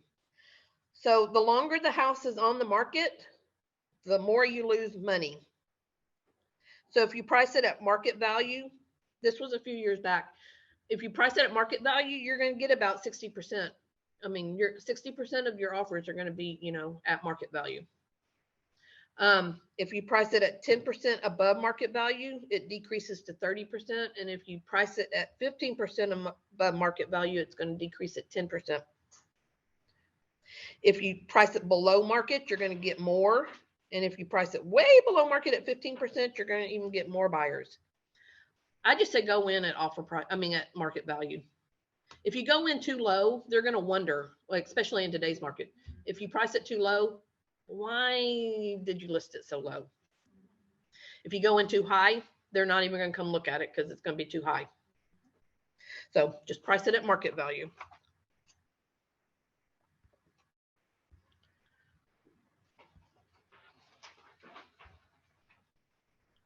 Pricing ahead of the market buyers, market. We want to just time the market. If the market is going, if we see all of a sudden that the interest rates are going to go up, we might want to lower the price. If we see all of a sudden, COVID hits and we don't know what the market's going to do, we need to, you just need to take the market into consideration of what's going on. You want to kind of see ahead of what's going on when you price the house. And we're going to explain that to our clients. Preparing to sell, you want to keep the grass freshly cut. I had a seller, he lived in Austin. He had a rent house up here. That was my $150,000 little investment property. He lived down in Austin. I just hired a guy to come mow the yard, every other week. Remove all yard clutter. Don't leave your trash out in the backyard. I thought you were talking to. No, don't leave your trash, Adriana.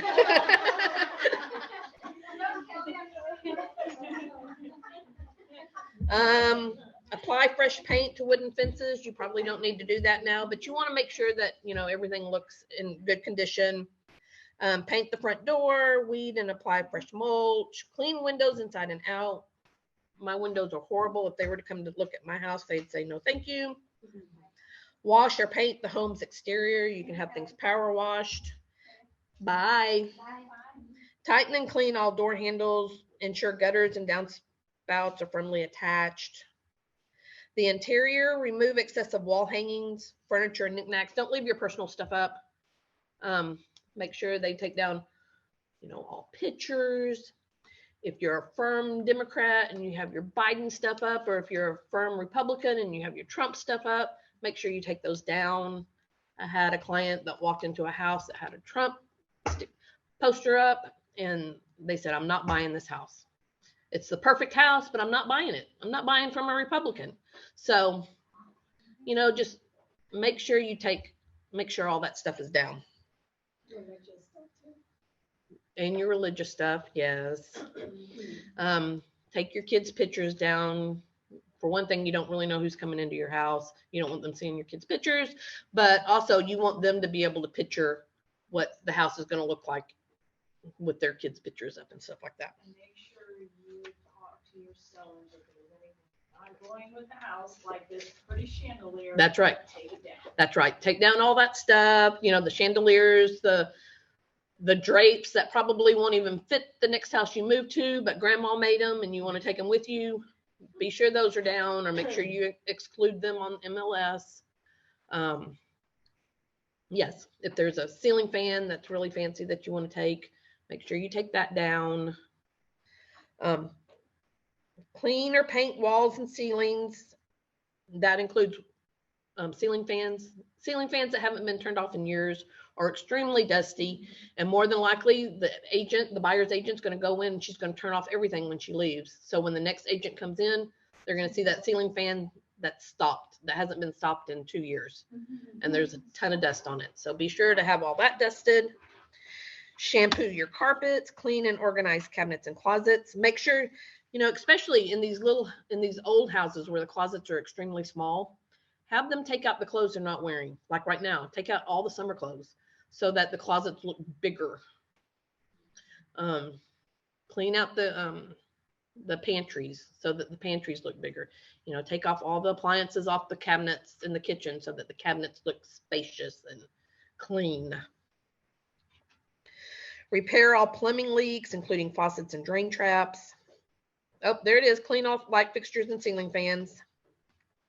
For showings, you want to turn on all your lights. You want the house to look bright and pretty. Open up all the curtains during the day so that all the natural light's coming in. You want to keep your pets secured. And don't just put them in the garage and say, dog in garage, don't open door. Because they're going to open the door and then they're going to get bit and then we're all going to be in trouble. So infuse the home with comforting and welcoming scents. So if you have to, go to Bath and Body Works and get some good smelling stuff and put it throughout the house. I had a client that would bake cookies every Saturday before this was way back when we've had to have 2 or 3 open houses. She would bake cookies before the open house so that the house smelled really good. If it's in the winter and they have a fireplace, light the fireplace and make it look, welcoming and homey. Empty all trash receptacles. The worst thing to do is to walk into a bathroom and see a pad or something in the trash can. That's really gross. Just make sure all your trash cans are empty. No dirty diapers, things like that.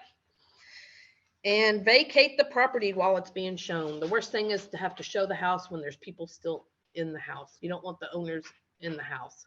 Now, if by chance it's an elderly couple and it's hard for them to leave, or they're handicapped and it's hard for them to leave, you can put on MLS, let the other agents know, the clients will still be present in the house, but you do want, if they can leave, it's best for them to leave.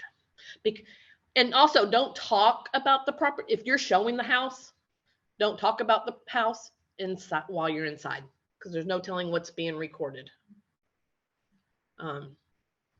One client had a recording going on and the other agent, the showing agent, was asking a question. And so the seller overheard the question and called the listing agent and said, hey, will you text the other agent and tell them so-and-so, this is where so-and-so is, whatever they were asking for. So just be sure what you're saying in the house. You don't want to give away your, if you really want the house. Do your clients really want the house? And you're talking about how much they really want the house and they're going to come in at asking price, but the buyers know that your clients really want the house. They're going to say, no, we want more because they really want the house. And outdoors now too. My instructor was saying that he went to an appointment to try and get a listing and he was outside the house and just made a comment about something that he thought was really tacky and they caught him on the ring camera. Oh, yeah. Yeah. And what's outside? When I was like, this code doesn't work. I don't know what's going on. And somebody else like, oh, it's 1970. Thank you. Oh, wow. Yeah. Now. Yeah. They're watching. So. I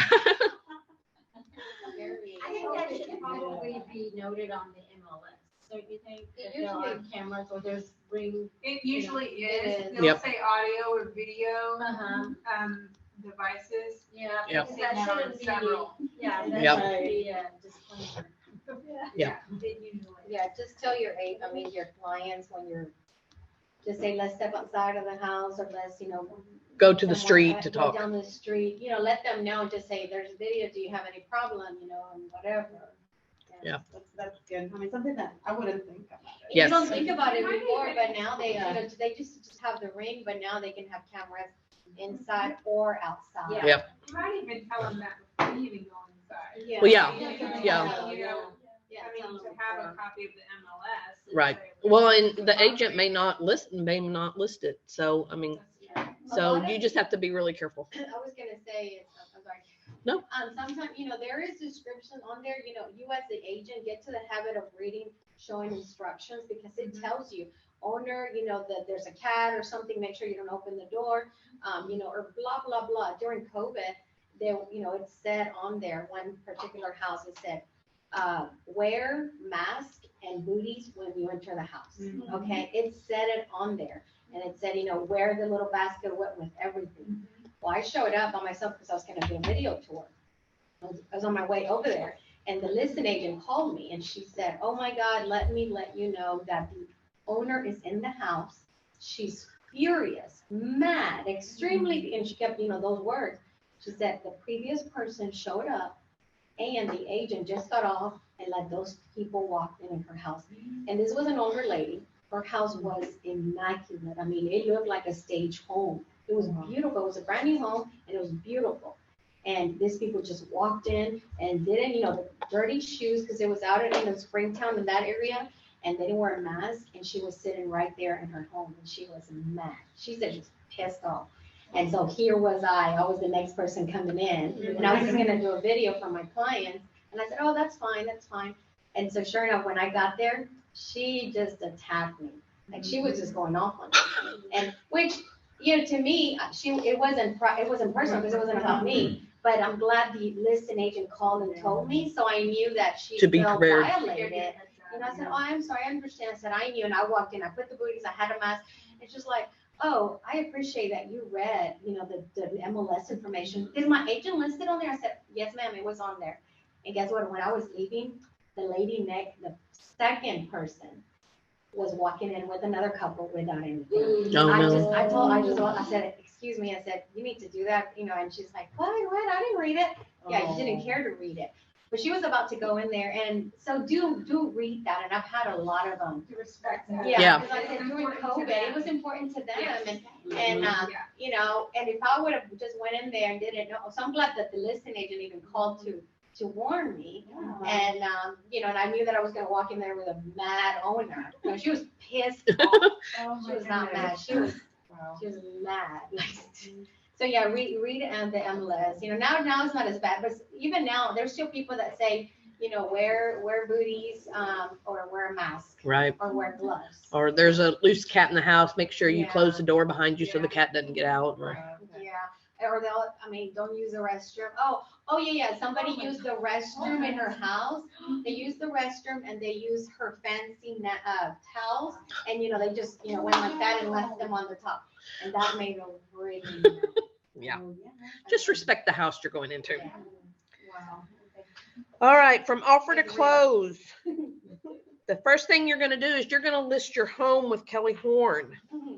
Then we're going to have showings. We're going to get offers. We're going to negotiate and review offers. We're going to accept an offer. The buyer is going to hire an inspector.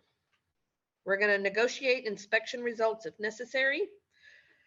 The mortgage lender is going to send an appraiser out. The title company is going to clear the property for sale. We're going to get a clear close. We're going to close, and then we're going to fund. Make sure that they understand that funding may not be the same day as closing. If we close late in the day, funding may not actually occur till the next day. So they may not get their money till the next day. Make sure your buyers know that. The house may not be theirs until the next day. So if you're setting up closing, try to set it up first thing in the morning. Try to do it, before 1 o'clock. That way you're sure to get funding that day. As soon as you know for sure what day you're going to close, call and set up closing. Don't wait, because you want to be, especially if it's on the 15th or the end of the month, call early because they're going to be busy. Title's going to be busy that day. Important documents. If you're the listing agent, which this is the listing presentation, we need to ask if they have the survey. When they bought the house, they got a survey. It's probably with their closing documents from when they purchased that house. Nowadays, the buyer will probably offer to pay for the survey if you don't have it. But in days when it's a tough market, the seller will probably have to pay for the survey if they don't have it. So it'll save them $500 to $600 if they have the survey. We're going to give them a seller's disclosure. They need to fill that out. Even if they've never lived in the house, just have them fill it out. There's a box that says, I've never lived in the house. Just have them check that. And that covers everything. Documents supporting repairs. If you've had any foundation repair, do you have the warranty? Do you have a warranty for the roof? Do you have any of those warranties? You want to ask for all that up front. Inspections. The first house is how you see your house. The second house is how the buyer sees the house. And the third house is how the inspector sees the house. Just know, especially if you're representing the buyer, let them know that inspection is going to look extremely scary when they get it. It's going to be 26, 30 pages. And the job of the inspector is to find every single thing that's wrong with that house. So if you walk into a Wedgwood home now and there's not a bulb over the bulb in the closet, whatever that's called, a glass, a globe. If there's not a globe in the closet, because in 1950 those weren't required, it's going to show up on the inspection that there's not a globe in the closet. Who friggin' cares? Okay, your sellers may care. They're going to say there's not a globe in the closet. Well, the sellers don't have to have. I mean, sellers do not have to repair anything. So we need to worry about the 4 major things, and you need to tell your sellers we need to worry about roof, foundation, AC, and plumbing.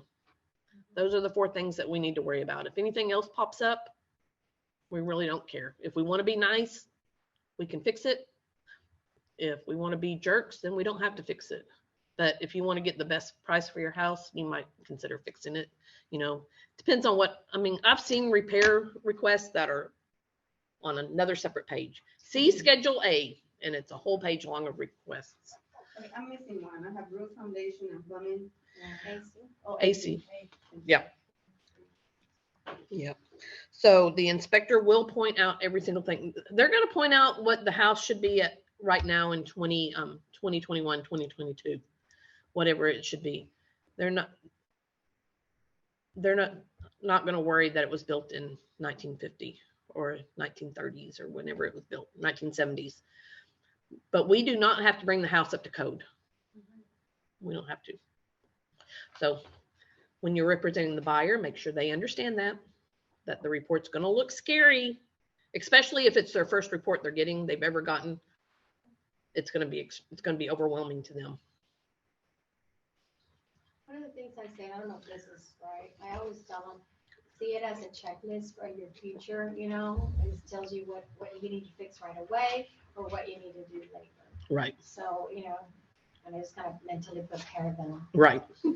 Exactly. It scared me the first time I saw my report. Exactly. It's very scary. Closing 101. I think I have another spelling mistake on this page. Things to bring to closing: a valid government issued photo ID. What can you tell me about the Hispanic IDs? What do they need to bring? They call it a matricula or the another, you know, passport. And sometimes I don't know with an I-10 if they have an actual something. They have letters. So they require the ITIN? No, just the picture ID. The picture, yeah. Passport or matricula. But a lot of them don't have a driver's license or an ID because, you know, you can't get it here. So you can write, you know, pasaporte or matricula. Okay. Yep. And nowadays it's taken 6 months to get your driver's license getting your driver's license renewed. So if your clients, you know, ask them, hey, especially the buyers, you know, or any of them, because they all have to bring their IDs. Ask them when their driver's license is expiring, because you need to start working on getting that driver's license if it's going to expire. I mean, if it expires the day before closing, it's expired. It's not good. It's not valid. So we need valid IDs. When you're selling the house, bring the house keys. What I usually do is just go by and get the key out of the Supra, and I tell them to leave all the other keys on the cabinet. So I usually just go by and get the Supra off the door and take that key to closing. Or I might tell the agent, you know, the keys in Supra. Bring your garage door openers. I usually just tell them to leave those on the counter. You need the key even before funding or after funding, You're supposed to give it to them after funding. right? Yeah. So I usually just leave it at title if I take it. So I'll just leave it at title, and when it's funded, then they can go by and pick up the key. Yeah. Yeah. I've gotten it. Yeah, I got it before. So depends, you know, how well do you trust that agent and how well do you trust those clients? You don't really want to be giving the key out if it hasn't funded, because if it doesn't fund, We can get in trouble because if they give it to, a lot of them will give it to their clients and say, oh, that's fine, you know, and then they start moving in. right. But I had someone that did that to me. They were trying to get me in trouble. Uh-oh. And yeah, she was saying that anyways, be careful because, the other person may not always have your best interest. That's right. The agent. Yes. So you cannot give the keys to the client until it has funded. Exactly. You get Yep. an email from the title company. Yep. Bring your mailbox or other spare keys. I had a client who had a mailbox on their house, or the neighborhoods where the community mailboxes.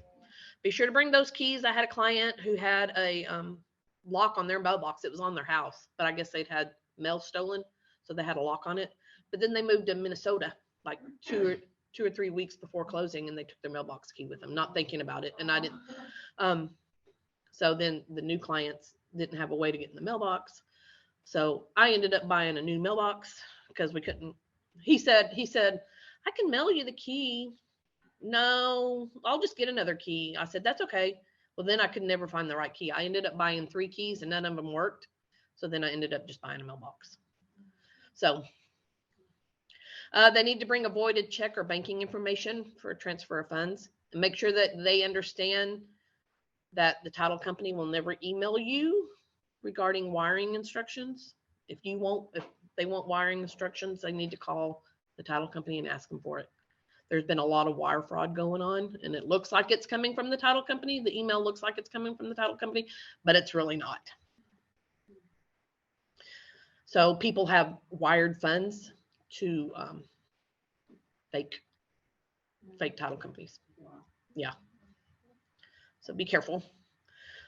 What to expect. The escrow officer will look over the purchase contract and identify what payments are owed and to whom, prepare documents for the closing, conduct the closing, make sure taxes, title searches, real estate commissions, and other closing costs are paid, ensure that the buyer's title is recovered, and ensure that you receive any money due to you. Your costs, this is what the sellers usually have to pay for. It changes within the market, whatever market it is. Of course, they have to pay off their mortgage. So you want to have an idea of what their mortgage payoff is. Other claims against your property. Do you have any back taxes? Is there a lien against your house for back child support? Unpaid special assessments on your property. If they had work done on their house and they had a mechanics lien on the house, like they had an addition added, and it was kind of like a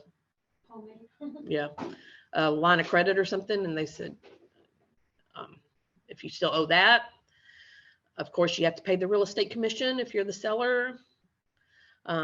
More than likely, depending on the market, you might have to pay title insurance. In today's market, the sellers are usually buying the title insurance, or not the sellers, but the buyers. Yep. Buyers are usually not today asking for the home warranty, but who knows? The market may change. They may start asking for the home warranty. Survey. If you don't have the survey, you may have to pay for the survey. And you have to pay any year-to-date property taxes. So however long you've lived in the house, you have to pay the property taxes for the house. So now it gets really tricky because the counties are asking for property taxes, and the mortgage companies are paying those right now. So it gets kind of tricky with year-to-date property taxes around this time of the year. After closing, make sure you keep the following for tax purposes: copies of all documents and all home improvement receipts on the home you sold. So just keep everything for your records. Is what they need to do.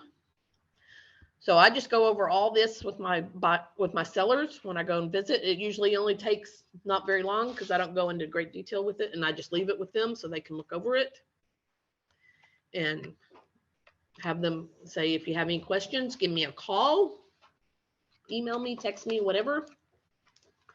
And here's the contract. Let's get it listed. Sign it right now. Don't go home and say, I'm going to email it to you. Take everything with you, because if you leave that house, they can change their mind before you get it over to them. That has happened to me before. So just take it with you and have it ready to sign while you're there. If they say they have other agents they want to interview, say, you know what? I will be glad. Who is it? Oh, it's Stephanie over at Caldwell Banker. You know what? I'll be glad to call Stephanie for you and tell her that you've already found an agent. That way you don't have to hurt her feelings. it So, right now. yep. That way you don't have to hurt her feelings. So, You're coming from contribution. that's right. That's right. Have So- you had to do that? Have I had to do it? No, not yet. Have you offered? But I've practiced my script in case I have to. So, yeah. I told the buyer, I said, you're more than welcome to interview other agents, and you should. I encourage you to. And they came, they're just like, nope, we want to go with you because we like what you told us before. That's right. So there's a buyer. Yeah. So, you know, like, because you're like, you are blessed to work with me. That's right. That's right. You need to be, like she said, walk in there with confidence. With confidence. That's right. What about if it's couples, are they gonna divorce? Which is talking to, because I have one case with a guy. I found him and I don't know him. And he said, okay, yeah, we can have an appointment and we can set up and we'll see numbers and everything. And after that, the day of the interview, the wife was working. So then when he told me, call me tomorrow and we'll see, and the lady answered the phone, his cell phone. And she was like, I was like, oh, okay, well, I call you later because I feel like I'm in trouble. So I better call you later and then we'll see what, because they have to sign that date.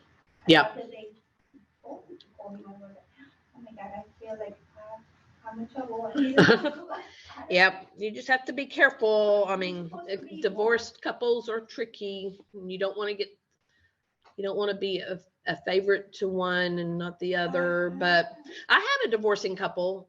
He was giving her the house, but I dealt strictly with her. I mean, he didn't want to be involved at all. You just have to find out what the situation is. I mean, he didn't want to be involved at all. I sent him the paperwork to sign. He didn't want to be in any of the negotiations. So he said, I'll agree to anything. He knew he was wrong. He cheated on her.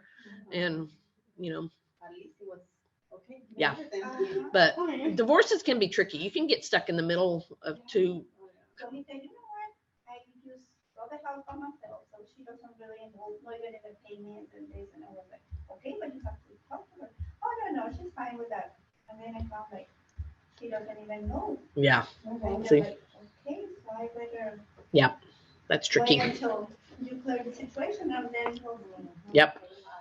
It's tricky. Yep. All right. Do y'all have any questions? You do this for everyone in your listings? Yes. Do you have a buyer's listing kit like this? No, I don't. Unfortunately, I do not. But and I'm really the worst. You don't want to talk to me about buyers because I don't get buyer's rep signed, and I've been screwed several times. But I just feel that if they end up not wanting to work with me, then. But and the listing presentation, I always put 6 months on there, even though more than likely it's going to sell before 6 months. But you can negotiate that. They may only want you to list it for a month. And if it doesn't sell, then.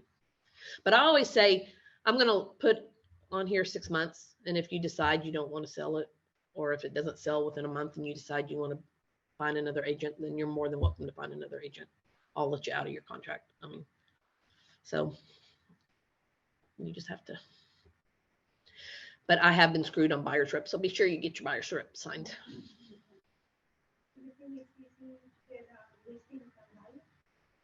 Do I think it's easier? Well, this year was. I had 2 buyers and the rest were listings. Oh, wow. So. But it's easy to handle. But like you said, it's more like putting there and wait. Yep, it's just something you have to just wait for. Put out your feelers and wait. Kelly, you mentioned Austin, a listing in Austin. So you did have a listing in Austin? No, I had a seller that was in Austin, but the house was up here. Okay. Have you had any listings outside DFW? I have not. No? Okay. No. That was one of my questions that You can either pay to get on MLS, or you can find another agent that's down there and like give them a fee to list it, and maybe they could be your. You can give them a percentage, you know, if they bring the buyer or whatever. Or If, and yeah, and I was gonna, you know, do a referral fee, I mean, or not, I'm sorry, I was gonna give the client to the, you know, an agent. Yeah, you in can do that. area, But the seller does not want me to do that, he wants me to be involved. This will be our third transaction together. Nice. So he said, you know, I need for you to be, and the first one I did it, the second one, it was outside of my area, and it was a ranch, and so he said, I'm like, I can't help you, but I can be involved in this Right. way. So now he's like, I want you to be involved, and we're friends, and so, but, so if I did that, I mean, what's the percentage if I'm gonna participate, but I don't have the MLS? How involved should I get, or what would you suggest? Well, you can be involved and just pay them a flat fee. Say, hey, if you'll list it for me, What is that flat fee? You don't know? whatever you want it to, I mean, 500 or Yeah. something. Okay. But if you're going to ask them to actually show the house and stuff, you want to pay Because I mean, more. like, as a listing agent, you're less involved, you know, you need, I mean, I don't mind driving, it's about 4 hours from here. I don't mind driving to do, you know, a couple of open houses if we need to. But I didn't know, you know, if it was like a percentage, or I didn't know that was. Depends on how much they're going to be doing. If they're just listing it in MLS Yeah. and not doing anything else, just give them a flat fee. Okay. If they're going to be your point of contact, because your sign's going to be in front of the yard. So you're going to get sign calls, plus your name. They could put your information in MLS, you know, as a listing agent. Like, As, you know, you can see, you can put two, Yeah, right? yeah, Okay. they can put contact Nora at 817 whatever, and so all the calls will be coming to you. So you can say, you know what, I can get so and so to show you the house. So you know, if they're going to be your showing assistant, and I was just trying, you know, it just happened this weekend, so I'm trying to process how, you know, how to go about it. But to where, you know, even now where we have that, you know, we just call somebody and then, you know, we just pay Right. them that fee for showing.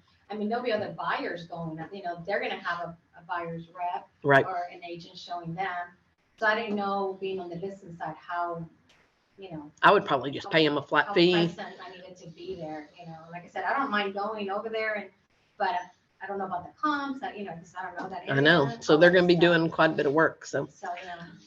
Okay. I always just say 500. I mean, if they're going to do the MLS and do the comps for you, Right. but if they're going to do more work, you might want to give them a percentage. Okay. If they're not Is there going to, anybody else here that I can talk to about that? That's done outside of our MLS where is it? in Houston? Well, I know Outside of Claudia, Houston, outside of Claudia, Houston. Claudia, Claudia Delgado. She's in Houston, but she's also out of our office. She's Oh, got okay. both. She's out of both. Yep. So Claudia would be good for Houston. A question about your logo. Yep. How do you do a logo? Like, you have to have it approved, or you just? If it's your name, you don't have to have it approved. If it's a team name, you have to send it through truck. So, or something that has nothing to do with you. If you want to do like Magnolia Real Estate or something that has nothing to do with you, then you need to send that through truck. But if it's just Liz Realty, it doesn't have to go through truck. Are logos copyrighted, like other stuff? No? No. Nope. I think that's where I got mine. I pulled mine off the web. Yeah. I saw Kelly Horne, and he added the little house. I saw KH, and he added the house to it in the K. So, yeah. Can you go to Canva too? When they stuff on Canva? Yeah, I'm not creative though. I did Canva training. I love it. I love Canva, but I can't come up with the ideas. And there's also, if you just type on your phone and create logo, there's all kinds of little things that come up and you can make your Well, stuff. Nope. I'm not sure because I have an LLC for Slane Legacy, so, and I wanted to do I wanted to incorporate part of that into a logo, but I wasn't sure if that was something I would have to go through. You just need to submit it to track. I mean, it's just a submission. It's not, they have to approve it. Oh. Yeah, they just have to know that you're doing business as whatever. Yep. Awesome. All right. Well, thank y'all. Thank you. If y'all have any questions, you can email me or you can call me. My number is 817. Oh, well, it's all on here, but 817-690-0300.